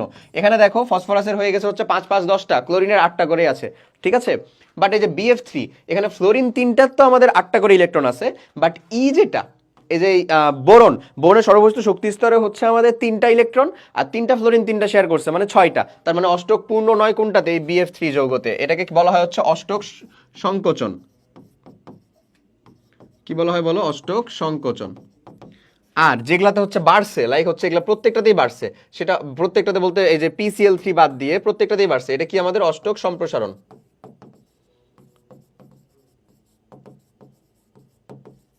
সম্প্রসারণ। আচ্ছা আসো, এখানে বলতেছে sp সংকরিত কার্বনের অসংকরিত পি অরবিটাল দ্বয়ের মধ্যবর্তী কোণের মান কত? অসংকরিত পি অরবিটাল দ্বয়ের, এটা মাথায় রাখতে হবে আমাদের, যে যখন একটা এই যে ধরো যেমন অক্সিজেনেরই এই যে বন্ধনটা এরকম ভাবে ঘটে O2 এর ভিতরে এমন, আর আরেকটা বন্ধন এই যে এরকম অক্সিজেনের, এটা আমাদের sp, এটা সংকরিত। আর অসংকরিত পি অরবিটালের ভিতরে যে পাশাপাশি যে বন্ধনটা ঘটে এটা তো আমাদের পাই বন্ধন। তাহলে বলো তো এখানে আসলে অ্যাঙ্গেল কত ক্রিয়েট করতেছে? অবভিয়াসলি তারা 90 ডিগ্রি কোণে আছে, লম্বালম্বি ভাবে আছে, সংকরিত আর অসংকরিত অরবিটালটা, ঠিক আছে। এটা কিন্তু আমাদের পাই বন্ধন, এটা হচ্ছে আমাদের সিগমা বন্ধন, এটা হচ্ছে আমাদের কেমন পাই বন্ধন। তাহলে আমাদের মধ্যবর্তী কোণটা কত আসলে ভাইয়া? সি বা 90 ডিগ্রি। ক্লিয়ার? আচ্ছা, এরপরে দেখি কোন যৌগ হাইড্রোজেন বন্ধন গঠন করে না? কোন যৌগটা আমাদের হাইড্রোজেন বন্ধন গঠন করতেছে না? আচ্ছা, সো হাইড্রোজেন বন্ধন না গঠন করা যৌগ কে কে আছে এখানে? HF H2, এটা তো আমরা অলরেডি বোধহয় দেখলাম একটা, এই যে এরা এরা করবে, এ করবে, এটা অ্যাসিড এও করবে, অ্যামোনিয়া নাইট্রোজেনের সাথে তো হাইড্রোজেন বন্ধন করে, তাহলে অপশন এলিমিনেট করেও আমরা সঠিক উত্তর পাচ্ছি হচ্ছে ডি। ইভেন ডিটা কিন্তু হচ্ছে একটা কিটোন, কিটোন না ভাইয়া বলো? কিটোন, এবং কিটোন নিশ্চয়ই কোনো হাইড্রোজেন বন্ধন তৈরি করে না, ডি হচ্ছে আমাদের কিটোন। তাহলে সঠিক উত্তর কোনটা? D, ketone. দেখতেছো এগুলাতেও কিন্তু তোমার হিউজ টাইম বাঁচবে যদি তুমি আসলে সঠিক উত্তরটা করতে পারো এরকম ভাবে। ওকে, দেখি আমরা কি বলতেছে। এই যে ইলেকট্রন বিন্যাস দিয়ে একটা মৌলের সর্ববৈশিষ্ট্য শেলের ইলেকট্রনিক বিন্যাস হচ্ছে কত, 4d1 5s2। তো 4d1টা অবশ্যই আমাদের মানে 3d10 হয়েছিল, ঠিক আছে, তারপরে 4s2, তারপরে হচ্ছে আমাদের অবশ্যই 4p6, মানে এটা এদুক পর্যন্ত কত আমাদের বলো তো, 36। 36-এর পরে হচ্ছে +2 +1, মানে আসলে কত 39 বা 39। 39 পারমাণবিক সংখ্যা বিশিষ্ট। আণবিক সংখ্যা কত বা পারমাণবিক সংখ্যা কত সেটাই চাইছে, কত বলো, 39। বুঝা গেছে আমরা কতদূর পর্যন্ত করলাম? কারণ ওই যে আমরা তো জানি 4s2 4p6 এটা আমাদের চতুর্থ পর্যায়ের মৌলের যেটা নিষ্ক্রিয় গ্যাস তার সর্ববৈশিষ্ট্য শক্তি স্তরের ইলেকট্রন বিন্যাস। সো সেটুকু কমপ্লিট করার পরেই তো হচ্ছে আমার 5s2 তে যাবে, তারপরে 4d1 এ যাবে এমন। সো এটা কত আমাদের 39 পারমাণবিক সংখ্যা বিশিষ্ট একটা মৌল। ওকে, আচ্ছা আসো পরের কোশ্চেনে যাই। NH4 আয়নের আকৃতিটা কেমন হবে? সো আমরা এটার ওই যে ভ্যালেন্স ইলেকট্রনটা বের করি, হাইব্রিডেশন নাম্বারটা। এটা সরল মানে চতুস্থলকীয় বা টেট্রাহেড্রাল হওয়ার কথা। চলো সেটা বের করে দেখি। সর্ববৈশিষ্ট্য শক্তি স্তর নাইট্রোজেনের কেন্দ্রীয় মৌলের মানে কেন্দ্রীয় মৌলের সর্ববৈশিষ্ট্য শক্তি স্তরের ইলেকট্রন কয়টা, 5টা, প্লাস একযোজী মৌলের সংখ্যা কয়টা, 4টা। ক্যাটায়ন আছে -1, ক্যাটায়নের চার্জটা মাইনাস হয়ে যায়, অ্যানায়নের চার্জটা যোগ হয়, অ্যানায়ন তো নাই। সো সঠিক উত্তরটা হচ্ছে আমাদের কত, 8/2 মানে হচ্ছে 4। লন পের ইলেকট্রন আছে সেটা বের করে দেখি আসো। লন পের ইলেকট্রন হাইব্রিডাইজেশন নাম্বার লাগে আমাদের 4, মাইনাস একযোজী মৌলের সংখ্যা 4, মাইনাস দ্বিযোজী মৌল নাই, মানে লন পের ইলেকট্রন হচ্ছে 0। তার মানে শেপ হচ্ছে রেগুলার। এই যে 4 সংকরায়নের জন্য সেটা শেপটা কেমন হয়, sp3 সংকরায়ন হয়, শেপটা হয় হচ্ছে আমাদের টেট্রাহেড্রাল বা চতুস্থলকীয়, সুষম চতুস্থলকীয়।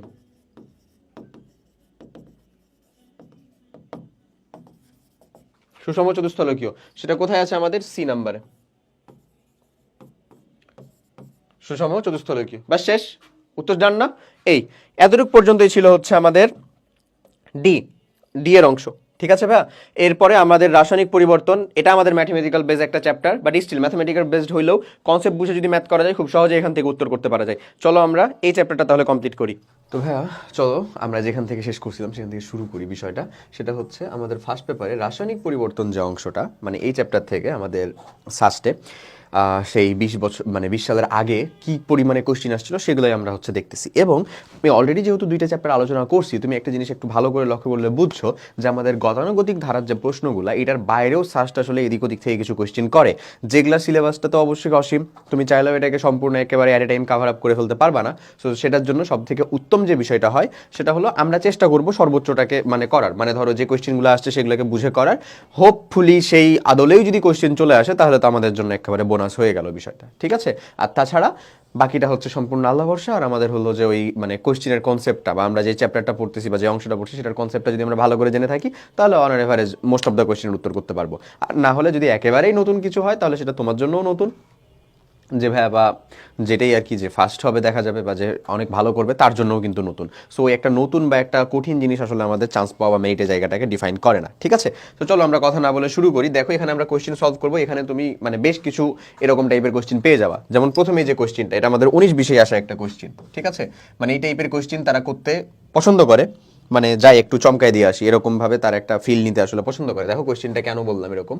সোডিয়াম ক্লোরাইড একটা অণুর বন্ধন দৈর্ঘ্য হচ্ছে এত, 2.36 অ্যাংস্ট্রম, ডাইপোল মোমেন্টের মান হচ্ছে 8.5 ডি, ডায়াপ্টার, আচ্ছা ডাইপোল নট ডায়াপ্টার। আচ্ছা সোডিয়াম ক্লোরাইডের অণুতে আয়নিক বন্ধনের শতকরা পরিমাণ কত? ভাবা যায় কি ধরনের কোশ্চেনটা করছে। আচ্ছা যেটার উত্তরটা আমরা কেমনে বের করব, চলো সলভ করা শিখি, তাছাড়া আর কিছু করার নাই। এই যে যে ডাইপোল এই 8.5 ডি, 8.5 ডি যেটা, এই যে ডাইপোল যে জিনিসটা, এটা হচ্ছে একটা CGS unit. 1 D is equals two আসলে 10⁻⁻18 ইএসইউ ইন্টু সেন্টিমিটার। এই জিনিসটা তোমাকে জানতে হবে। সো এখানে আবার যে জিনিসটা আমি লিখলাম মাত্র সেই জিনিসটা আবার তোমরা কাইন্ড অফ জানো। ইএসইউ জিনিসটাকেও তোমরা চিনো। ইএসইউ হচ্ছে আমাদের চার্জের ইলেকট্রোস্ট্যাটিক ইউনিট। হ্যাঁ, আমরা 1.6 × 10⁻⁻19 কুলম্ব বলি, এটা যদি আমরা ইএসইউ ইউনিটে বলি তাহলে সেটা কত হয়, 4.8 × 10⁻10। আচ্ছা আর সেন্টিমিটার তো বুঝতেছো এটা আমাদের সিজিএস ইউনিট তাহলে। ওকে, সো আমাদের এই যে যে ক্যালকুলেশন থেকে একটা ভ্যালু নিয়ে আসতে হবে সেটা আমাদের সিজিএস ইউনিটে নিয়ে আসতে হবে। ওর বন্ধন দৈর্ঘ্য থেকে আমরা বের করবো মেনলি। বন্ধন দৈর্ঘ্য থেকে আমরা প্রথমে মানে ডাইপোল মোমেন্টের মান কত, 8.8 ডি দিয়েছে না, এটার আমরা বন্ধন দৈর্ঘ্য থেকে ডাইপোল মোমেন্টের মান মিউ এর ভ্যালুটা বের করি। মিউ ইজ ইকুয়ালস টু আমরা বলবো যেটা সেটা হচ্ছে বন্ধন দৈর্ঘ্য গুণিত হচ্ছে তার চার্জ। বন্ধন দৈর্ঘ্য মানে হচ্ছে এই যে এল ইন্টু তার চার্জ মানে হচ্ছে ই। সো ইলেকট্রনের চার্জ কিন্তু এই এলটার ভ্যালু কত দেওয়া আছে দেখো 2.36 অ্যাংস্ট্রম। আমাদেরকে যেহেতু সিজিএস ইউনিটে নিতে হবে, দ্যাটস ওয়াই এটাকে আমরা সেন্টিমিটার ইউনিটে নিব। সেন্টিমিটার ইউনিটে এটাকে যদি নেই তাহলে অ্যাংস্ট্রম থেকে মিটারে 10⁻⁻10, সেন্টিমিটারে কত বলো তো ভাইয়া 10⁻⁸ নিলাম, ইনটু এই যে ই ইলেকট্রনের যে চার্জ, এই ইলেকট্রনের চার্জটাকে কোন ইউনিটে নিতে হবে অবভিয়াসলি সিজিএস ইউনিটে। সেটা কত মানে ওই যে ইএস ইউনিটে 4.8 ইন্টু 10⁻⁻10 এমন নিশ্চয়ই। সো এই ক্যালকুলেশনটা করলে আমরা একটা মিউ এর ভ্যালু পেয়ে যাব। কত পাই সেটা দেখে নিই। মিউ এর ভ্যালু যেটা আমরা পাই সেটা হচ্ছে 2.36 10⁻⁸ ইন্টু 4.8 10⁻⁻10। এই ভ্যালুটা থাকে হচ্ছে আমাদের 1.1328 10⁻17। এটা কত ইউএসইউ সেন্টিমিটার। ঠিক আছে, এখান থেকে যদি আমরা এটাকে ডায়াপ্টারে নিয়ে যেতে চাই তাহলে আমরা কি করতে হবে, এইটা থেকে এইটাতে কনভার্ট করার জন্য আমাদের যে কাজটা করতে হবে সেটা হলো ওই এই যে এটাকে আমরা ডায়াপ্টারে নিয়ে যাব কনভার্ট করব, ডায়াপ্টার আবার বলি কি ডাইপোলে কনভার্ট করব। সো আমরা এটাকে বলবো হচ্ছে এটা সমান আমরা মিউ, এটাকে যদি আমরা 10⁻18 দ্বারা ভাগ করে দিই তাহলে আমাদের এটা চলে আসে, তাই না? এটাকে যদি আমরা নিয়ে চলে আসি হচ্ছে 10⁻18 দ্বারা ভাগ 10⁻18 দ্বারা ভাগ, তাহলে আমি এখানে ভ্যালুটা এবার লিখতে পারবো কত ডায়াপ্টার দিয়ে, মানে এটাকে 10⁻18 দ্বারা ভাগ করো তাহলে চলে আসবে হচ্ছে ভাই 11.328 ডি। তাহলে এবার আয়নিক বৈশিষ্ট্য, এবার তুমি আরামসে এটা লিখতে পারো আয়নিক বৈশিষ্ট্য। হ্যাঁ, আয়নিক বৈশিষ্ট্য, তাহলে আমি এখানে এখন লিখবো আয়নিক বৈশিষ্ট্য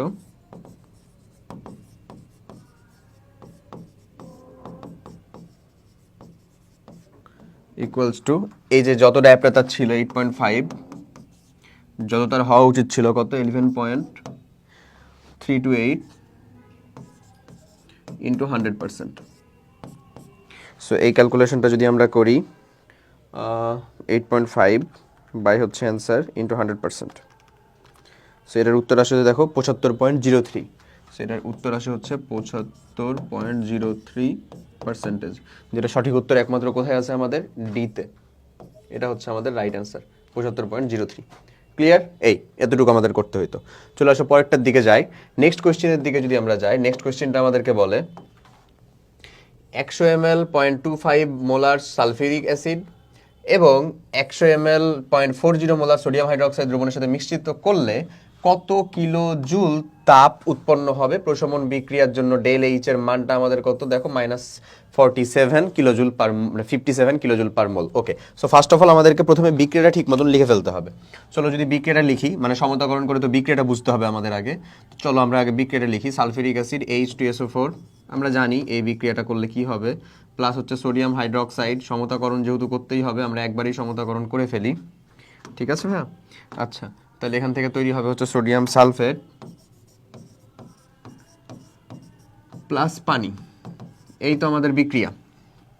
সো আশা করা যায় এখানে সামনে একটা 2 হবে, তাহলে আমাদের মিলে গেছে সমীকরণটা। আচ্ছা, তো এখন দেখো এটার 1 মোল এটা 2 মোলের সাথে বিক্রিয়া করে, দ্যাটস ওয়াই আমি প্রথমে এই দুজনের ভিতর থেকে লিমিটিং বিক্রিয়ককে তাকে বের করে ফেলবো। ঠিক আছে? আচ্ছা, লিমিটিং বিক্রিয়ক বের করার উপায়টা কি, ওই যে এন অফ এ বাই হচ্ছে তার সহগ এ, ওই উপায় দিয়ে লিমিটিং বিক্রিয়ক বের করার উপায়টা হচ্ছে N of sulphuric acid H2SO4, মানে H2SO4 এর মোল বাই হচ্ছে তার সামনের সহগ, আবার এন অফ সোডিয়াম হাইড্রোক্সাইডের মোল বাই হচ্ছে তার সামনের সহগ। ঠিক আছে? সো এটা এখানে যেটা বেশি হবে সে অবশিষ্ট থাকবে এই দুইটা ভ্যালুর ভিতরে। এই যে দুইটা ভ্যালু আমরা বের করব, যে বেশি হবে সে অবশিষ্ট থাকবে। তো এর ভ্যালু যদি বের করি তাহলে এটা কত, মানে এই এন এর ভ্যালু আমাদের গিভেন ভ্যালুগুলো দেওয়া আছে, মোলারিটি দেওয়া, আয়তন দেওয়া, তাহলে এস ইন্টু ভি দিয়েই করবো। সো মোলারিটি মানে হচ্ছে এস এর ভ্যালু হচ্ছে 0.25 ইন্টু ভলিউম হচ্ছে 0.1 বাই হচ্ছে 1, এই ভ্যালু। আর এখানে হচ্ছে আমাদের কত থাকে ভাই দেখো তো 0.1 ইন্টু 0.4 বাই হচ্ছে আমাদের 2। সো স্পষ্টত দেখাই যাচ্ছে এটা হবে হচ্ছে আমাদের কত 0.025 এমন ভ্যালুটা থাকতেছে। এখানে ভ্যালুটা কত থাকতেছে আমাদের এখানে ভ্যালুটা থাকে হচ্ছে 0.04 মানে 0.02। তার মানে বড় কোনটা ভাইয়া বলো তো? অবশ্যই আমাদের এই ভ্যালুটাই বড় না? এই ভ্যালু বড়, তার মানে এই যে আছে সে হচ্ছে আমাদের লিমিটিং বিক্রিয়ক। যে যে ছোট সেই হচ্ছে লিমিটিং বিক্রিয়ক, সে আমাদের বিক্রিয়া করে শেষ হয়ে যাবে, বা যে বড় সে হচ্ছে আমাদের অবশিষ্ট থাকবে। বিষয়টা এটাই বোঝাচ্ছে। সো দেখো এখানে যে ডেল এইচ এর ভ্যালুটা, সেটা তো আসলে বিক্রিয়ার জন্য, বিক্রিয়াতে আসলে কত মোল ছিল? 2 মোল। আর এখানে আসলে কত মোল ব্যবহার হচ্ছে ভাই বলো তো? এখানে ব্যবহার হচ্ছে যে এই মোলটুকু, এই মোলটুকু এখানে ব্যবহার হচ্ছে 0.1 ইন্টু 0.4 এত মোল। সো আমরা বলতে পারি যে 2 মোলের জন্য এই লিমিটিং বিক্রিয়কটা বের করার পরে আমরা জাস্ট এখন খালি টেনে দিলেই হবে আমাদের ক্যালকুলেশন। সো আমরা এখন বলবো যে 2 মোলের জন্য লিখি তাহলে আমরা ইকুয়েশনটা, 2 মোলের জন্য বিক্রিয়া তাপ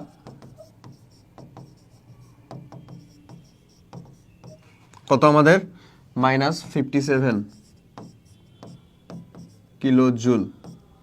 ওকে, তাহলে 1 মোলের জন্য কত? আর হচ্ছে আমাদের 0.1 ইন্টু 0.4 মোলের জন্য বিক্রিয়া তাপ, তাহলে কত? 1 মোলের জন্য হচ্ছে আমার -57/2 ইন্টু হচ্ছে আমাদের কত? 0.1 ইন্টু 0.4। এই হচ্ছে আমাদের ক্যালকুলেশন। সো এত কিলো জুল। ক্লিয়ার? তো আসো দেখি এর ক্যালকুলেশনটা কত থাকে আমাদের। 57/2 ইন্টু আমরা বলবো 0.1 ইন্টু 0.4। সে ক্যালকুলেশন থাকে হচ্ছে 1.14 কিলোজুল পার মোল।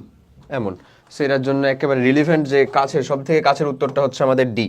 আশা করি বুঝতেছো, সব থেকে কাছের উত্তরটা হচ্ছে আমাদের ডি। এটাই হয়ে গেল আমাদের উত্তর। ক্লিয়ার না? শেষ। বুঝা গেছে ভাই কেমনে আমরা সলভ করি? দেখো তুমি নিশ্চয়ই মানে ক্যালকুলেশনগুলো ধরলেই বুঝতে পারতেছো যেটা আমাদের গতানুগতিক ধারার ম্যাথ বা যে নিয়মগুলো দেওয়া হয় সেগুলো দিয়ে আসলে হচ্ছে না। এখানে ভেতরে বা প্যাচের একটু ক্যালকুলেশন আছে আসলে। আচ্ছা চলো তাহলে পরের কোয়েশ্চেনের দিকে যাই। ওকে, এটা হচ্ছে তোমাদের এই সিলেবাসের অন্তর্ভুক্ত কোয়েশ্চেনের পার্ট থেকে না, বাট সাস্টের কথা বলা যায় না ভাই, সে কোয়েশ্চেন আসলে রিলেভেন্সি নিয়ে আসতে যে দিয়ে দিতে পারে। এখানকার যে ম্যাথটা সেটা তোমাদের এই সিলেবাসের অন্তর্ভুক্ত অংশ থেকে না আসলে, এটা সত্য। কারণ এখানে হচ্ছে এটা কোন ম্যাথ থেকে নিয়ে আসছে জানো? এই যে এটা থেকে, এ ইকুয়ালস টু আর্নিয়াসের কনসেপ্ট, আর্নিয়াসের ধ্রুবক, এ না রে ভাই, K, K is equals to A E to the power minus E A by R T. এই কনসেপ্ট থেকে নিয়ে আসছে, -EA/RT এই কনসেপ্ট থেকে নিয়ে আসছে তারা। হ্যাঁ, এখানে এটা হচ্ছে আর্হেনিয়াসের কনস্ট্যান্ট, কেটা হচ্ছে আমাদের বিক্রিয়া ধ্রুবক, আর এখানে ই হচ্ছে এক্সপোনেনশিয়াল ফাংশন আর কি, লনের বিপরীত যেটা। আর এই এখানে হচ্ছে আমাদের ই, এটা হচ্ছে অ্যাক্টিভেশন এনার্জি, আর তো হচ্ছে মোলার গ্যাস ধ্রুবক, টি হচ্ছে টেম্পারেচার। সো এখানে যদি আমরা বোথ সাইডে লন নেই, যে কোনো একটা, আমরা জানি যে টেম্পারেচারের উপরেই একমাত্র আমাদের কার ভ্যালুটা নির্ভর করে, একটা বিক্রিয়া ধ্রুবক কে এর মানটা শুধুমাত্র টেম্পারেচার বা আমাদের তাপমাত্রার উপর নির্ভর করে, আর কারো উপর নির্ভর করে না। আর অন্য যে কেউ তুমি পরিবর্তন করো, চাপ, ঘনমাত্রা, প্রভাবক যাই পরিবর্তন করো না কেন, কে এর মানের কোনো পরিবর্তন হবে না। ঠিক আছে? সো এই বিক্রিয়া থেকে আমরা এই দুইটা বিক্রিয়া থেকে এরকম ভাবে দুইটা ইকুয়েশন লিখতে পারি, লন K2/K1 একটা নির্দিষ্ট বিক্রিয়ার জন্য, T1 বিক্রিয়ার জন্য যদি K1 টেম্পারেচার হয়, এবং মানে সরি T1 টেম্পারেচারের জন্য যদি ধ্রুবক আমার K1 হয়, বিক্রিয়ার হার ধ্রুবক, T2 এর জন্য যদি K2 হয়, তাহলে আমরা লিখবো হচ্ছে ln K2/K1 is equals to EA/R 1/T1 minus 1/T2। এই ভ্যালুটা লেখা যায়, বুঝছো? যদি মাইনাস আমরা সামনে না নেই তাহলে, আর যদি তুমি মাইনাস সহই কমন নিয়ে নাও তাহলে এ পাশেও K2 সামনে, এখানেও K2টা সামনে থাকবে। বিষয়টা জাস্ট এরকম।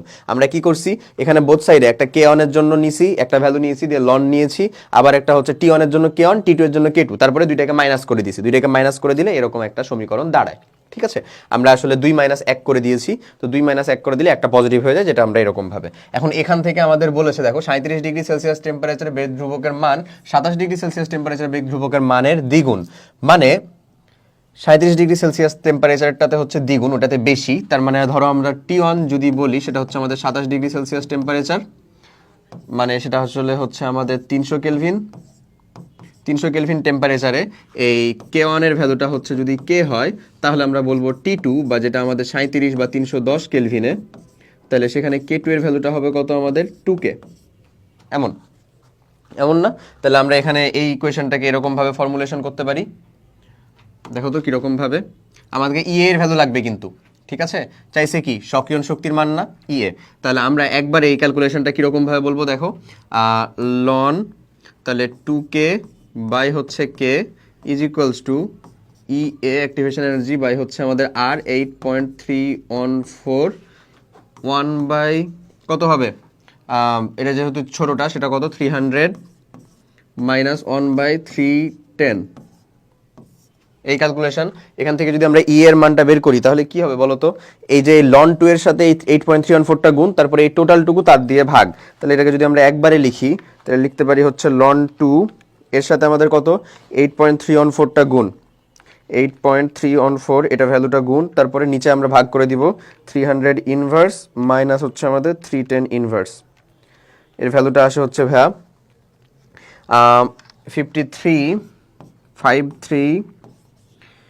53594.28 জুল পার মোল। বিষয়টা এরকম, হ্যাঁ, পার মোল। তাহলে এটাকে যদি আমরা কিলো জুলে নিয়ে আসি তাহলে 1000 ঘর সামনে এগিয়ে যাবে। এখানে দেখো কত কিলো জুল পার মোলে বলছে, কিলো জুল, তাহলে এখানে দশমিকটা এখানে চলে আসবে। তাহলে 53.59428 কিলো জুল পার মোল। এই হয়ে গেল আমাদের সঠিক উত্তর। তাহলে এই যদি আমাদের সঠিক উত্তর হয় সেটা আসলে আসে কোথায়, এই যে আমাদের এইখানে রিলেভেন্ট উত্তর ই। ক্লিয়ার? বুঝতে পারা গেছে? এই কাজই করছি, ঠিক আছে ভাই? ওকে, চলো আমরা পরের কনসেপ্টের দিকে একটু এগোই। নেক্সট ম্যাথটা বলতেছে আমাদের যে 30 ডিগ্রি সেলসিয়াস তাপমাত্রায় এ থেকে বি এবং সিতে পরিণত হচ্ছে বিক্রিটিতে এ 20% বিয়োজিত হয়ে সাম্যাবস্থায় 1.5 অ্যাটমসফিয়ার চাপের সৃষ্টি করে। কেপি এর মান কত অ্যাটমসফিয়ার? ওকে, সো আমরা যদি বিক্রিয়াটা একটু লিখি, বিক্রিয়াটা হচ্ছে আমাদের এ ভাঙতেছে দিয়ে আমাদের বি প্লাস সি হচ্ছে। এখানে আমার প্রাথমিক অবস্থায়, ইনিশিয়াল অবস্থায় আমাদের এটা 1 মোল আছে ভাই, এটা আমাদের 0, এটা আমাদের 0 মোল আছে। আর ইকুইলিব্রিয়াম অবস্থায় এখান থেকে 20% বিয়োজিত হচ্ছে, মানে 0.2 চলে যাচ্ছে, তার মানে এখানে আমার 0.2 তৈরি হচ্ছে, এটার সাথে এটার 1 মোল করে স্টোইকোমেট্রি 0.2 তৈরি হচ্ছে। তাহলে মোট মোল সংখ্যা, এটা কিন্তু মোল সংখ্যা দিয়ে ক্যালকুলেশন করছি, তাহলে আমরা বলবো হচ্ছে মোট মোল সমান কত আমাদের 1 মাইনাস 0.2, এই যে এই সবগুলোর যোগফল 1 মাইনাস 0.2 প্লাস হচ্ছে 0.2 প্লাস হচ্ছে 0.2 হুইচ মিনস 1.2। এটা হচ্ছে আমাদের বিক্রিয়ায় মোট মোল। ওকে, এমন। এবার যদি আমি করি হচ্ছে যে আমার আংশিক চাপের পরিমাণ কত সেটা দেওয়াই আছে, মোট চাপ কত 1.5। তাহলে আমার এর আংশিক চাপ যেটা সাম্যাবস্থায় এর হচ্ছে আংশিক চাপ পি অফ এ, এর ভ্যালুটা আমরা কত বলবো, মোল ভগ্নাংশ এর মোল ভগ্নাংশ মানে হচ্ছে তার মোল সংখ্যা ভাগ মোট মোল সংখ্যা। তার মোল সংখ্যাটা কত 0.8 না, এটা তার মোল সংখ্যা, বাই হচ্ছে মোট মোল সংখ্যা ইন্টু হচ্ছে আমাদের আংশিক চাপ, ঠিক আছে? আর পি অফ বি এর যেটা সেটাই হচ্ছে পি অফ সি এর, কারণ তাদের মানে মোল সংখ্যাটা সমান সমান হয়ে আছে, সেজন্য আমরা বলতে পারি 0.2 বাই হচ্ছে 1.2 ইন্টু কত আমাদের 1.5। এমন এতটুকু কমপ্লিট করার পরে এতটুকু বোঝা গেছে না কি করছি আসলে? এত সহজ। এতটুকু বোঝার পরে আমরা যে কাজটা করব সেটা হচ্ছে ডিরেক্ট কেপি এর মানটা বের করে ফেলবো। কেপি সমান আমরা তাহলে কি বলতে পারবো, অবভিয়াসলি আমার বি এর আংশিক চাপ ইন্টু সি এর আংশিক চাপ বাই হচ্ছে আমাদের এ এর আংশিক চাপ। সো এই ক্যালকুলেশনও যদি আমরা লিখে দিই তাহলে এই দুইটার তো আসলে সমান, তাহলে আমরা এটাকে এরকমভাবে লিখতে পারি না, 0.2 ইন্টু 1.5 বাই হচ্ছে আমাদের কত 1.2 তার উপরে হোল স্কোয়ার, যেহেতু এটা হচ্ছে দুইটারই সেম।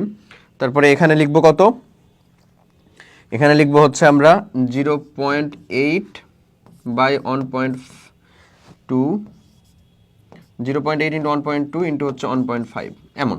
সেই ক্যালকুলেশনের ভ্যালু যেটা সেটাই হচ্ছে আমাদের উত্তরটা। তা আমরা ডিরেক্ট ওই ক্যালকুলেশনের ভ্যালুই লিখে ফেলি। আচ্ছা, ধরো এই ক্যালকুলেশনের যদি আমরা ভ্যালু লিখে দিই ডিরেক্ট, তাহলে 0.2 ইন্টু 1.5 তার উপরে কত আমাদের 1.2, এটার উপরে আসে হচ্ছে ভাই হোল স্কোয়ার, নিচে হচ্ছে কত 0.8 বাই হচ্ছে 1.2 ইন্টু 1.5। সো এই ক্যালকুলেশনে থাকে হচ্ছে ভাই 1/16, 1 বাই হচ্ছে থাকে হচ্ছে 16 হুইচ মিনস 0.0625 অ্যাটমসফিয়ার।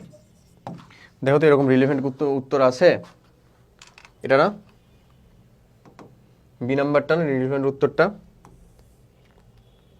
বি নাম্বারটা না? ইয়েস, এক্স্যাক্টলি বি নাম্বারটা। সো সঠিক উত্তর হচ্ছে আমাদের ভাইয়া বি। বলো পারা যাচ্ছে? এই যে এই ক্যালকুলেশনগুলা যেগুলো আমরা দেখতেছি এখানে, পারা যাবে না? আশা করি সহজ। ওকে, চলো পরেরটা দেখি। এই যে এই টাইপের কোশ্চেন, এগুলো কনসেপচুয়াল, এগুলো হচ্ছে ডিরেক্ট কোশ্চেন দিয়ে দিছে, এগুলো আমাদের জন্য উত্তর করা কোয়াইট একটু ইজি। PCl5 কে যখন একটা বিক্রিয়া করানো হলো, বিয়োজন বিক্রিয়া, PCl3 প্লাস হচ্ছে ক্লোরিন, মানে ফসফরাস পেন্টাক্লোরাইড থেকে ট্রাইক্লোরাইড এবং ক্লোরিন গ্যাস উৎপন্ন হচ্ছে। বিক্রিয়ায় যে ধরো তুমি ΔH এর মানটা দেখতেছো, এটা হচ্ছে পজিটিভ। ΔH এর মান পজিটিভ মানে হচ্ছে বিক্রিয়াটা আমাদের কেমন, তাপ উৎপাদী নাকি তাপ হারি? অবশ্যই তাপ হারি। সো একটা বিক্রিয়ায় তাপ হারিকে যদি আমরা তাপ হারি বিক্রিয়াতে তাপমাত্রা দিলে সামনে যায়, তাপমাত্রা কমাইলে পিছনে যাবে, বিষয়টা এরকম। সো এই বিক্রিয়াটিতে তাপমাত্রা কমালে, বিক্রিয়াটিতে যদি আমরা তাপমাত্রা কমাই, তাপ হারি বিক্রিয়া অলরেডি, তাপমাত্রা কমায় বিক্রিয়া কোন দিকে যাবে? পেছনের দিকে যাবে। আচ্ছা, আর চাপ বাড়ালে বিক্রিয়া সাম্যাবস্থা কোন দিকে যাবে? আচ্ছা দেখো, তাপমাত্রা কমালে বিক্রিয়া পেছনে যাবে, এটা তুমি বুঝে গেছো। আচ্ছা ডান, তাহলে এটা ডান। বিক্রিয়া যাচ্ছে কোন দিকে ভাই? পেছন দিকে। আচ্ছা এগেন যদি আমরা বলি যে চাপ বাড়ালে, তুমি জানো ভাইয়া যে আমরা চাপ বাড়ালে বিক্রিয়ার যেদিকে মোল সংখ্যা কম, বিক্রিয়া সেদিকে যায়। তো এদিকে দেখো মোল সংখ্যা হচ্ছে এই পাশে, উৎপাদে হচ্ছে আমাদের মোল সংখ্যা 2, এই 1 প্লাস 1 2, এখানে কত? 1। তার মানে চাপ বাড়ালেও যেদিকে কম সেদিকে যাবে, মানে বাম দিকেই যাচ্ছে। মানে দুইটা কাজেই বিক্রিয়া বাম দিকে সরতেছে। পশ্চাৎমুখী অগ্রসর হবে, সম্মুখে অগ্রসর হবে, এটা এটা এটা। তার মানে সঠিক উত্তর কোনটা? পশ্চাৎমুখে অগ্রসর বা আমাদের বাম দিকে যাবে। এই নাম্বার হচ্ছে আমাদের সঠিক উত্তর। বুঝা গেছে? এই আচ্ছা, পরেরটা বাইসালফেট প্লাস পানি, বাইসালফেট আয়ন প্লাস পানি, হাইড্রোনিয়াম আয়ন, সালফেট। বিক্রিয়াটিতে সালফিউরিক মানে বাইসালফেট আয়নের সহযোগী বা অনুবন্ধী ক্ষার কোনটি? খুব সিম্পল, এই বিক্রিয়াটিতে যদি বের করতে বলে তাও কোনো সমস্যা নেই, যদি র্যান্ডম বের করতে বলে তাও কোনো সমস্যা নাই। দেখো এর ক্ষার বের করতে হবে আমাকে, তার মানে ও কিন্তু হচ্ছে অ্যাসিড, তোমার বিক্রিয়া অনুযায়ী ও অ্যাসিড হইতে হবে, তাই না? কারণ ওর ক্ষার বের করতে হবে। তাহলে ও যদি অ্যাসিড হয়, অ্যাসিডের বৈশিষ্ট্য কী ভাই বলো তো? বাইসালফেট আয়ন ও যদি অ্যাসিড হয়, অ্যাসিডের বৈশিষ্ট্য কি? হাইড্রোজেন আয়ন ত্যাগ করা না? কি করা? হাইড্রোজেন আয়ন ত্যাগ করা। সো হাইড্রোজেন আয়ন যদি ত্যাগ করে দেয়, তাহলে হাইড্রোজেন আয়ন প্লাস হচ্ছে কত থাকবে? SO4 থাকে শুধুমাত্র, এখানে থাকে হচ্ছে 2 মাইনাস। তাহলে হাইড্রোজেন আয়ন তো হচ্ছে আমাদের অ্যাসিড নাকি ক্ষার সেটার জন্য নির্দেশক, সেই তো আমার নির্দেশ করে দেয়। হাইড্রোজেন আয়ন গ্রহণ করলে সে হয়ে যায় ক্ষার, যদি এটা হাইড্রোজেন আয়ন গ্রহণ করতো তাহলে সে ক্ষার হিসেবে পারফর্ম করতো। বাট যেহেতু সে হাইড্রোজেন আয়ন ত্যাগ করছে, দ্যাটস ওয়াই সে কি হিসেবে পারফর্ম করতেছে? অ্যাসিড হিসেবে। সে যদি অ্যাসিড হয় তাহলে এটা হয় তার অনুবন্ধী ক্ষার। অনুবন্ধী কি হয় বলো ভাইয়া? ক্ষার। এটা হয় হচ্ছে তার অনুবন্ধী ক্ষার। ওকে, সো অনুবন্ধী ক্ষার হয়ে যাচ্ছে, এটা তো হয়ে গেল আমাদের জন্য। আর তো কিছু প্রয়োজন নাই বোধহয় এখানে, বাদ বাকিটা তো হোপসো আমরা পারবো না। তাহলে আমাদের অনুবন্ধী ক্ষার কোনটা? D, sulphate. সালফেট। আচ্ছা আসো পরেরটা দেখি আমরা। এই বিক্রিয়াটাতে বলতেছে 0.36 মোল অ্যামোনিয়াম হাইড্রোক্সাইড 0.18 মোল অ্যামোনিয়াম ক্লোরাইড দ্বারা তৈরি বাফা দ্রবণের পিএইচ এর মানটা কত, যেখানে পিকেবি এর মান দেওয়া আছে। আচ্ছা, তো আমাদের এই যে আমাদের হেন্ডারসন হেসেলবাগ যে সমীকরণ, সেখান থেকে আমরা আসলে মানে অম্লীয় বাফার দ্রবণের জন্য পিএইচ বের করতে পারি, ক্ষারীয় বাফার দ্রবণের জন্য পিওএইচ বের করতে পারি। সো আমরা যদি ডিরেক্ট ওই হেন্ডারসন হেসেলবাগ সমীকরণটার সহযোগী দিয়ে লিখি, তাহলে পি অফ OH সমান লিখতে পারি পি অফ কেবি প্লাস লবণ বাই বেজ, সল্ট বাই হচ্ছে কত হয় ভাই আমাদের? বেজ। সো এখানে যদি আমরা ক্যালকুলেশন করি, পিকেবির মানটা আমার ডিরেক্ট দেওয়া 4.75 প্লাস লবণ, সল্ট কোনটা আমাদের রে? এই যে লবণ, কত? 0.18 বাই বেজটা কত? 0.36 লবণ বাই অ্যাসিড কত? 0.2 না আমাদের? তাহলে এই ক্যালকুলেশনটা আমাদের কত হচ্ছে সেটা আমরা বের করে ফেলি। একবারে করতেছি, 4.75 প্লাস 0.5 আসলে, তাই না? হাফ থাকে না? তাহলে এই ক্যালকুলেশন থাকে হচ্ছে আমাদের 4.44897। এটা অবভিয়াসলি আমাদের পিওএইচ এর মান রে ভাই, পিএইচ না কিন্তু, বাট আমাদের চাইছে কি? পিএইচ। সো আমরা জানি তো যে পিএইচ সমান কি? 14 মাইনাস পিওএইচ, বলতে পারি না? সেই ক্যালকুলেশন যদি করি, 14 মাইনাস অ্যান্সার দিয়ে দিই আমরা, তাহলে থাকে 9.55 তাহলে এটাই তো আমাদের অ্যান্সারটা, 9.55। কোথায় আছে এটার অ্যান্সারটা ভাইয়া? ই নাম্বার অপশানে। তাহলে সঠিক উত্তর হয়ে গেল আমাদের 9.55। ক্লিয়ার? পারা যাবে? ওকে, আচ্ছা চলে আসো পরের কোশ্চিনে যাই। এই যে দেখো, ভালো একটা কোশ্চিন বলতেছে, নিচের কোনটির অম্লত্বের পরিমাণটা বেশি? এখানে যে অ্যাসিডগুলো আছে সবগুলাই হচ্ছে আমাদের কেমন অ্যাসিড বলো তো? কার্বক্সিলিক অ্যাসিড বা আমাদের অর্গানিক অ্যাসিড। সো অর্গানিক অ্যাসিডে অম্লত্বের পরিমাণটা যদি আমরা ডিটারমিন করতে চাই, তাহলে আমাদের প্রায়োরিটির বিষয় কিছু আছে। প্রায়োরিটির বিষয় বলতে আমাদের ফার্স্ট বা আমাদের প্রথম যে প্রায়োরিটির বিষয়টা, সেটা হচ্ছে আলফা কার্বনে হ্যালোজেনের উপস্থিতি, হ্যালোজেন ও তার পরিমাণ। বুঝছো? যদি আলফা কার্বনে হ্যালোজেন থাকে তাহলে সেটা এবং তার পরিমাণ। আবার হ্যালোজেনের ক্ষেত্রেও যদি আমাদের ফ্লোরিন আছে একটাতে, ধরো 3টায়, আর একটাতে ক্লোরিন আছে 3টায়, তখন তড়িৎ ঋণাত্মকতার উপর ভিত্তি করে ফ্লোরিন যেটাতে, সেটার ভ্যালুটা সব থেকে বেশি বা তার সক্রিয়তা সব থেকে বেশি।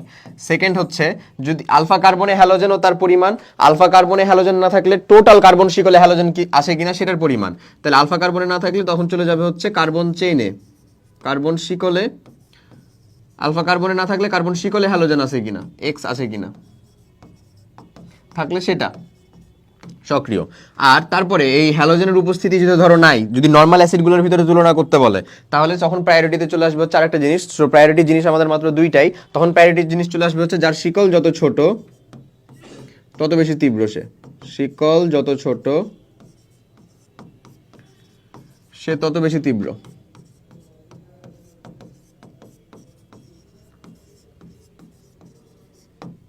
যার শিকল যত ছোট সে তত বেশি আসলে কেমন, তীব্র।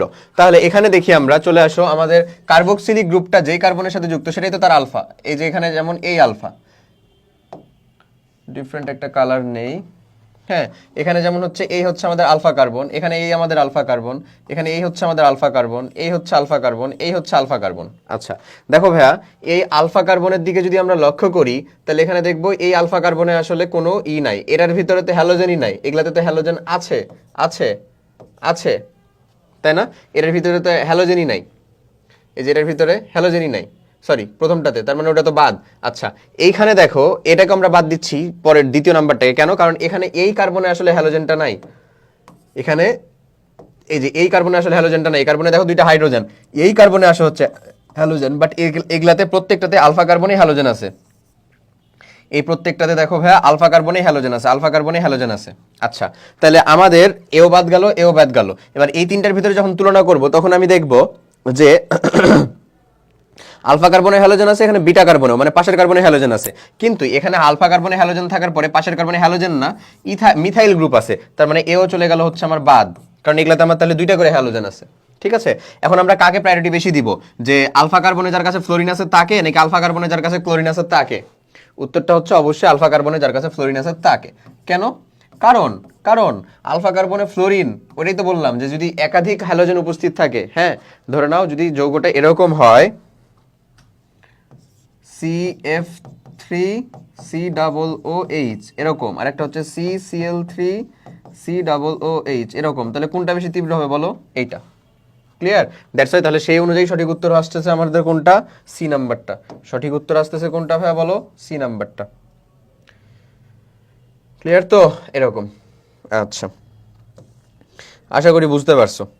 চলো পরের কোশ্চেনের দিকে যাই। নেক্সট কোশ্চেনটা আমাদের বলতেছে, রাসায়নিক বিক্রিয়ায় কোনো একটা বিক্রিয়ার ঘনমাত্রা 0.8 থেকে 0.2 হতে 0.8, ঘনমাত্রা 0.8 হতে 0.2 হতে 2000 সেকেন্ড সময় লাগলো, বিক্রিয়ার গড় হার কত? এটা খুবই সহজ। বিক্রিয়ার হারকে আর দ্বারা প্রকাশ করতে গেলে আমরা ডেল অফ এক্স মানে ঘনমাত্রার পরিবর্তন বাই হচ্ছে del of T. So del of এক্সটা আসলে কত? 0.8 থেকে 0.2তে আসলো, সময় কত লাগলো আমাদের? 2000। তাহলে আমরা এখানে বলবো হচ্ছে আসলে গড় হারটা কত ভাই বলো তো? 0.6 ভাগ হচ্ছে আমরা 2000, সেই ভ্যালুটা আসে 3 × 10⁻⁴ মোল পার লিটার পার সেকেন্ড। এই তো এটা কোথায় আছে রে? এ 3 × 10⁻⁴ এ। ওকে, এই যে এ। আচ্ছা চলো পরের কোশ্চেনে দেখি। একটা কোশ্চেন বলতেছে 27°C তাপমাত্রায় সাম্য ধ্রুবক কেসি এর মানটা হচ্ছে 0.28, তাহলে কেপি এর মানটা কত এই রাসায়নিক বিক্রিয়ার জন্য? আমরা জানি আসলে একটা জিনিস, সেটা হচ্ছে আমাদের KP is equals to KC RT⁴ del n। এমন না, এমন। সো ফার্স্ট অফ অল আমাদেরকে ডেল এন এর ভ্যালুটা বের করতে হবে আগে। ডেল এনটা কি? ডেল এন বিক্রিয়কের মোল সংখ্যা মাইনাস উৎপাদের মোল সংখ্যা। সো বিক্রিয়কের মোল সংখ্যা কত দেখো, শুধু গ্যাসকে কাউন্ট করবো, সবাই যেহেতু গ্যাস, মানে বিক্রিয়ক আছে 3, উৎপাদে আছে হচ্ছে 5, তাহলে 3 মাইনাস 5 হুইচ মিনস -2। আচ্ছা, সো আমাদের কেসি এরই ভ্যালু দেওয়া, আমাদের কেপি এর ভ্যালু লাগবে। So KC is equals to, তাহলে আমি আরটি তার উপরে স্কোয়ার বলে দিতে পারবো, পারবো না? পারবো। কেসি এর মানটা কত আমাদের বলো? 0.28, আর টিটার ভ্যালু হচ্ছে 0.0821, যেহেতু আমরা অ্যাটমসফিয়ার এককে লিখতে চাচ্ছি এটাকে, ঠিক আছে, ইন্টু হচ্ছে কত, কত ডিগ্রি সেলসিয়াস টেম্পারেচারে দেওয়াই আছে 27 ডিগ্রি, মানে 300, তার উপরে স্কোয়ার।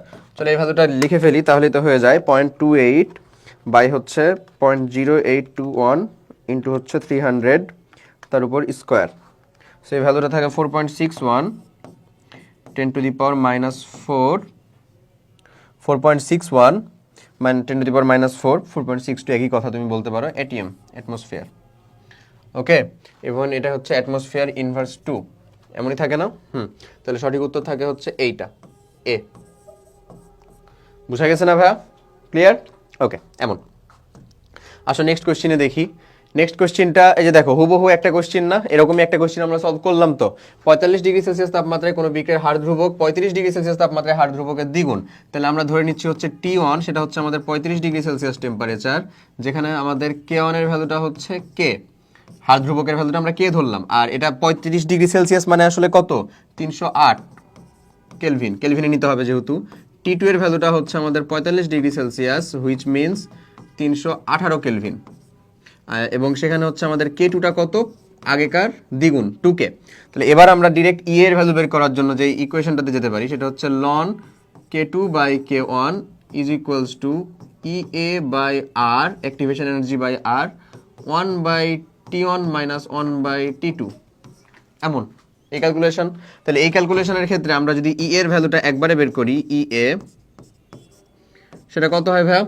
তাহলে আমরা এই ভ্যালুগুলো বসিয়ে দিই এখান থেকে, সেটার সাথে আর গুণ করে দিই, মানে আমরা বলতে পারি ln 2 ইন্টু ইন্টু আমাদের কত, আর বাই হচ্ছে T inverse 1 minus T2 inverse 2। আমি ক্যালকুলেটরে এমনি লিখবো আসলে, সেজন্য এমনি লিখে দিলাম তোমাকে। এরকম করতে পারো না তুমি? করা যায় তো, এই যে পার্ট 2কে লেখা যায় না এরকম? তাহলে চলো এই ক্যালকুলেশনটা যদি একবারে করে দিই, ln 2 ইন্টু আর মানে 8.314 বাই হচ্ছে আমাদের এটা কত, 308 ইনভার্স মাইনাস 318 ইনভার্স 1। সো এই ভ্যালুটা থাকে হচ্ছে আমাদের 56.443 কিলোজুল পার মোল, একবারে যদি হিসাব করে নিই কিলোজুল পার মোল, তাহলে এটা কত থাকে আমাদের 56 পয়েন্ট, এই যে বি অ্যান্সার। পারা যাবে না ভাইয়া? আশা করি পারা যাবে। আচ্ছা, পরের কোশ্চেনটা আমাদের বলতেছে যে সোডিয়াম হাইড্রোক্সাইডের 0.1% জলীয় দ্রবণের পিএইচ কত। সো 0.1% যেটা মানে পার্সেন্টেজ থেকে আমাদের এই যে ঘনমাত্রা বের করার উপায়টা হচ্ছে ভর গুণিত মোলারিটি পার্সেন্টেজ গুণিত হয় হচ্ছে 10। এটা হয় হচ্ছে আমাদের শর্টকাট ফর্মুলা। তুমি চাইলে আমাদের মানে ইঞ্জিনিয়ারিং অ্যাডমিশন ক্লাসের যে থিওরির ভিতরে এটা পরিমাণগত রসায়নের ভিতরে দেখানো আছে, সো ওখান থেকেও তুমি এটা করে নিতে পারবা। সো এটা কি বললাম, একটা হচ্ছে আণবিক ভর, একটা হচ্ছে মোলারিটি। আমরা মোলারিটি বের করবো, সোডিয়াম হাইড্রোক্সাইডের আণবিক ভর কত, 40, ওটাকে রাখো। পার্সেন্টেজ কত বলছে, 0.1 না, তাহলে 0.1 গুণিত 10 ভাগ হচ্ছে 40, হুইচ মিনস 1/40, মানে যেটার মানে হচ্ছে আসলে 0.025, তাই না? 0.025 এত মোলার। তো এত মোলার সোডিয়াম হাইড্রোক্সাইডের জন্য পিএইচ এর মান কত? পিএইচ এর মানটা ডিরেক্ট হবে হলো যদি আমরা বলি তাহলে 14 মাইনাস পি অফ OH, তাহলে 14 আর মাইনাস পি অফ OH মানে হচ্ছে মাইনাস লগ অফ হাইড্রোক্সিল আয়নের ঘনমাত্রা, যেটা হচ্ছে 0.025, একবারে করতেছি, ঠিক আছে? তাহলে এটা কত হয়ে যাচ্ছে, 14 প্লাস লগ 025, 12.439, মানে 12.4। সঠিক উত্তর কোনটা? ডি। রাইট অ্যান্সার হচ্ছে আমাদের ডি। ক্লিয়ার ভাইয়া? এই চলো পরের কোশ্চেনটার দিকে যাই। এই যে একটা কোশ্চেন বলছে, এই কোশ্চেনটা হচ্ছে এমন, এই একটা বিক্রিয়া, এই বিক্রিয়াতে কেসি এর মানটা হচ্ছে 0.64, তাহলে এই বিক্রিয়াটাতে ওই একটা বিক্রিয়াকে আমরা হাফ দ্বারা মাল্টিপ্লাই করছি, জাস্ট বুঝছো, হাফ দ্বারা মাল্টিপ্লাই করছি, ওই বিক্রিয়াটাতে কেসি এর মান কত হবে? আচ্ছা, সো একটা জিনিস আমি তোমাকে একটা জিনিস খালি দেখাই, সেটা হলো এই বিক্রিয়াটাতে কেসি এর মান আমরা এটাকে করব হচ্ছে a + 2b দিয়ে যদি হয় হচ্ছে আমাদের মনে করে নাও 2c, ধরে নাও একটা বিক্রিয়া হলো দিয়ে আমাদের 2c তৈরি হলো। এই একটা বিক্রিয়াতে কে কে এর মানটা হচ্ছে মনে করে নাও একটা ভ্যালু আসছে, বিক্রিয়ার ধ্রুবক কে এর মানটা আসছে হচ্ছে আমাদের কে ড্যাশ, মানে সরি কে ওয়ান এর মানটা আসছে আমাদের কে। এই বিক্রিয়াটাকে যদি আমরা হাফ দ্বারা মাল্টিপ্লাই করে দিই, কত দ্বারা? এন দ্বারা মাল্টিপ্লাই করে দিলাম ধরো, তাহলে আমরা এই বিক্রিয়াটাকে এখন কি বলতে পারি? এন দ্বারা মাল্টিপ্লাই করলে এন অফ এ প্লাস হচ্ছে এন অফ 2b দিয়ে হচ্ছে এন অফ 2c এমন হয়েছে। এখন এই বিক্রিয়াটার পরিবর্তিত যেটা সেটা হচ্ছে আমাদের কে টু। এই কে টুটা আসলে কি হয় জানো ভাইয়া? আগেরটার যেটা ছিল সেটার উপরে পাওয়ার আকারে হয়ে যায়, যত দ্বারা মাল্টিপ্লাই করছিলাম তত সেটা কি আকারে হয়ে যায় বলো? আগেরটার উপরে পাওয়ার আকারে হয়ে যায়, সিম্পল, আর কিচ্ছু না। ঠিক আছে, কারণ এই যে যেটা দ্বারা আমরা মাল্টিপ্লাই করি সেগুলো কি তাদের উপরে যায়, সবার উপরে কি মানে পাওয়ার আকারে চলে যায় না? দ্যাটস ওয়াই এটা পাওয়ার আকারে হয়েছে। সো যদি এটাই ঘটে থাকে তাহলে বলো তুমি কিন্তু এটার উত্তর আসলে পেরে গেছো, পেরে যাওনি, কারণ এখানে আমাদের নতুন পরিবর্তিত যেটা সেটা ধরে নিলাম আমরা কে ড্যাশ, সেটা কত হবে বলো? আগেরটার উপরে, আগেরটা কত? আগেরটা যেটা ছিল সেটা ধরে নাও কেসি এর উপরে কত দ্বারা মাল্টিপ্লাই করছিলাম? হাফ দ্বারা মাল্টিপ্লাই করছি না টোটাল বিক্রিয়াটাকে, তাহলে হাফটা হচ্ছে পাওয়ার আকারে চলে গেছে। তার মানে বলতে পারো তুমি রুট ওভার পাওয়ার আকারে হাফ মানে তো রুট ওভারই ভাই 0.64। তো এই যে রুট ওভার 0.64 এই ভ্যালুটা আসলে কত? 0.08, তাই না? 64, তার মানে এটার ভ্যালু থাকে হচ্ছে 0.8। অ্যান্সারই হচ্ছে এইটা, খুব সহজ অ্যান্সার হচ্ছে এইটা 0.8, সঠিক উত্তর হচ্ছে ডি। ক্লিয়ার কিনা? থিওরিটা বুঝতে পারছো? থিওরিটা কিভাবে নিয়ে আসা হয়েছে এমন। আসলে আমরা পরের কোশ্চেনটা করি, ভেরি লাস্ট কোশ্চেন। সেই কোশ্চেনটা হচ্ছে এমন, 0.15 মোলার ঘনমাত্রার একটা দুর্বল জৈব অ্যাসিড পানিতে 1.35% আয়নিত হচ্ছে, মানে এটা আমার আলফার মানটা দেওয়া বাট পার্সেন্টেজ আকারে দেওয়া। ওকে, ওই দ্রবণে হাইড্রোক্সিল আয়নের ঘনমাত্রাটা কত হবে? দুর্বল জৈব অ্যাসিড, অ্যাসিড থেকে আমাকে হাইড্রোক্সিল আয়নের ঘনমাত্রাটা বের করতে হবে। আচ্ছা, সো আলফা অ্যাসিড থেকে আমরা মেইনলি অ্যাসিড যেহেতু HA, এখান থেকে আসলে আমরা কি পাবো বলো তো ভাই? অবশ্যই এই যে হাইড্রোজেন আয়নের ঘনমাত্রাটা পাবো, তাই কি না? কার ঘনমাত্রাটা পাবো? হাইড্রোজেন আয়নের ঘনমাত্রা। এবং লৌহকরণ সূত্র থেকে যদি আমরা তুলনা করি তাহলে হাইড্রোজেন আয়নের ঘনমাত্রাটা হয় হচ্ছে আলফা ইন্টু সি, বিয়োজন মাত্রা গুণিত হচ্ছে তার ঘনমাত্রা। তো ঘনমাত্রাটা 0.15, এটার ভ্যালু তো বসিয়ে দিলাম। বিয়োজন মাত্রাটা কত? 1.35 বাই হচ্ছে 100 ইন্টু ঘনমাত্রাটা কত? 0.15। সো এই ভ্যালুটা যদি আমরা ক্যালকুলেশন করি তাহলে আমাদের কত থাকে আসলে? 1.35 ইন্টু 0.15 বাই হচ্ছে 100, ক্যালকুলেশন করলে থাকে হচ্ছে 2.025 ইন্টু 10⁻³ মোল পার লিটার এমন থাকে। যেটার একটাও ভ্যালু উত্তরে নাই। কেন থাকবে? কারণ এটা তো আমাদের হাইড্রোজেন আয়নের ঘনমাত্রা, আমার লাগবে কিসের? হাইড্রোক্সিল আয়নের ঘনমাত্রা। সো হাইড্রোক্সিল আয়নের ঘনমাত্রাটাকে আবার আমরা কি বলতে পারি? এমন বলতে পারি না যে হাইড্রোজেন আয়নের ঘনমাত্রা ইন্টু হাইড্রোক্সিল আয়নের ঘনমাত্রা, এর ভ্যালুটা হয় আসলে কত? হাইড্রোজেন আয়নের ঘনমাত্রা ইন্টু হাইড্রোক্সিল আয়নের ঘনমাত্রা, এর ভ্যালুটা থাকে হচ্ছে অলওয়েজ 10⁻14। সো তাহলে হাইড্রোজেন আয়নের ঘনমাত্রা তুমি জানো, হাইড্রোক্সিল আয়নের ঘনমাত্রাটা এখন এখান থেকে বের করতে পারবো না। 10⁻14 বাই হচ্ছে আমাদের কত? এই ভ্যালুটা 2.025 কত? -3। সো এই ক্যালকুলেশন যদি আমরা করে ফেলি 10⁻14 বাই হচ্ছে আমাদের অ্যান্সার, সো থাকে হচ্ছে আমাদের 4.9 10⁻12 মোল পার লিটার। বুঝছো? এই যে এগুলা কিন্তু ট্রিক জিনিস, এই জিনিসগুলো একটু মাথায় রেখো। চাইছে কি? হাইড্রোক্সিল দিয়ে রাখছে অ্যাসিড, তাহলে এটা কত আসছে? 4.9 × 10⁻12। কোথায় আসছে সেটা? 4.9 × 10⁻12 999 বিতে।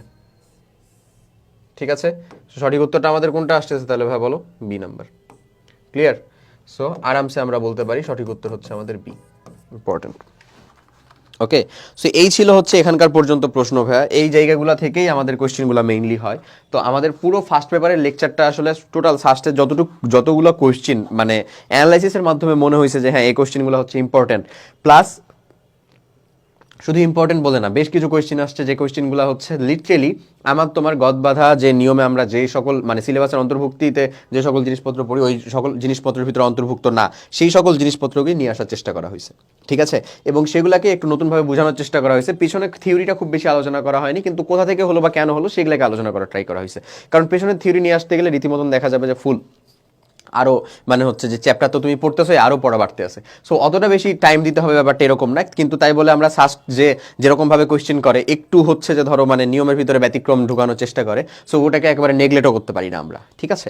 সো যাই হোক, আশা করি মানে কোশ্চেন ব্যাংক সলভ করলে একটা আলাদাভাবে আসলে একটা কনফিডেন্স কাজ করে। সেই কনফিডেন্টের উপর ভিত্তি করে, ওভার কনফিডেন্ট না, সেই কনফিডেন্টের উপর ভিত্তি করে কাইন্ডলি প্রিপারেশন নিতে থাকো। প্রিপারেশন নেওয়ার পরে যাও আল্লাহর নাম নিয়ে, সৃষ্টিকর্তার উপর ভরসা রেখে, বাকিটা আল্লাহ ভরসা, বাকিটা যেরকমভাবে আসবে সেটা ইনশাল্লাহ ট্যাকেল দেওয়া যাবে, ঠিক আছে? তো সবাই ভালো থাকো, সুস্থ থাকো, প্রিপারেশন নিতে থাকো। পরীক্ষা খুব কাছাই গেছে এবং হোপসো আমি আমার অন্তঃস্থল থেকে দোয়া করবো তুমি যেন তোমার কাঙ্ক্ষিত জায়গার ভিতরে পৌঁছাতে পারো। সবাই ভালো থাকো, আল্লাহ হাফেজ, আসসালামু আলাইকুম।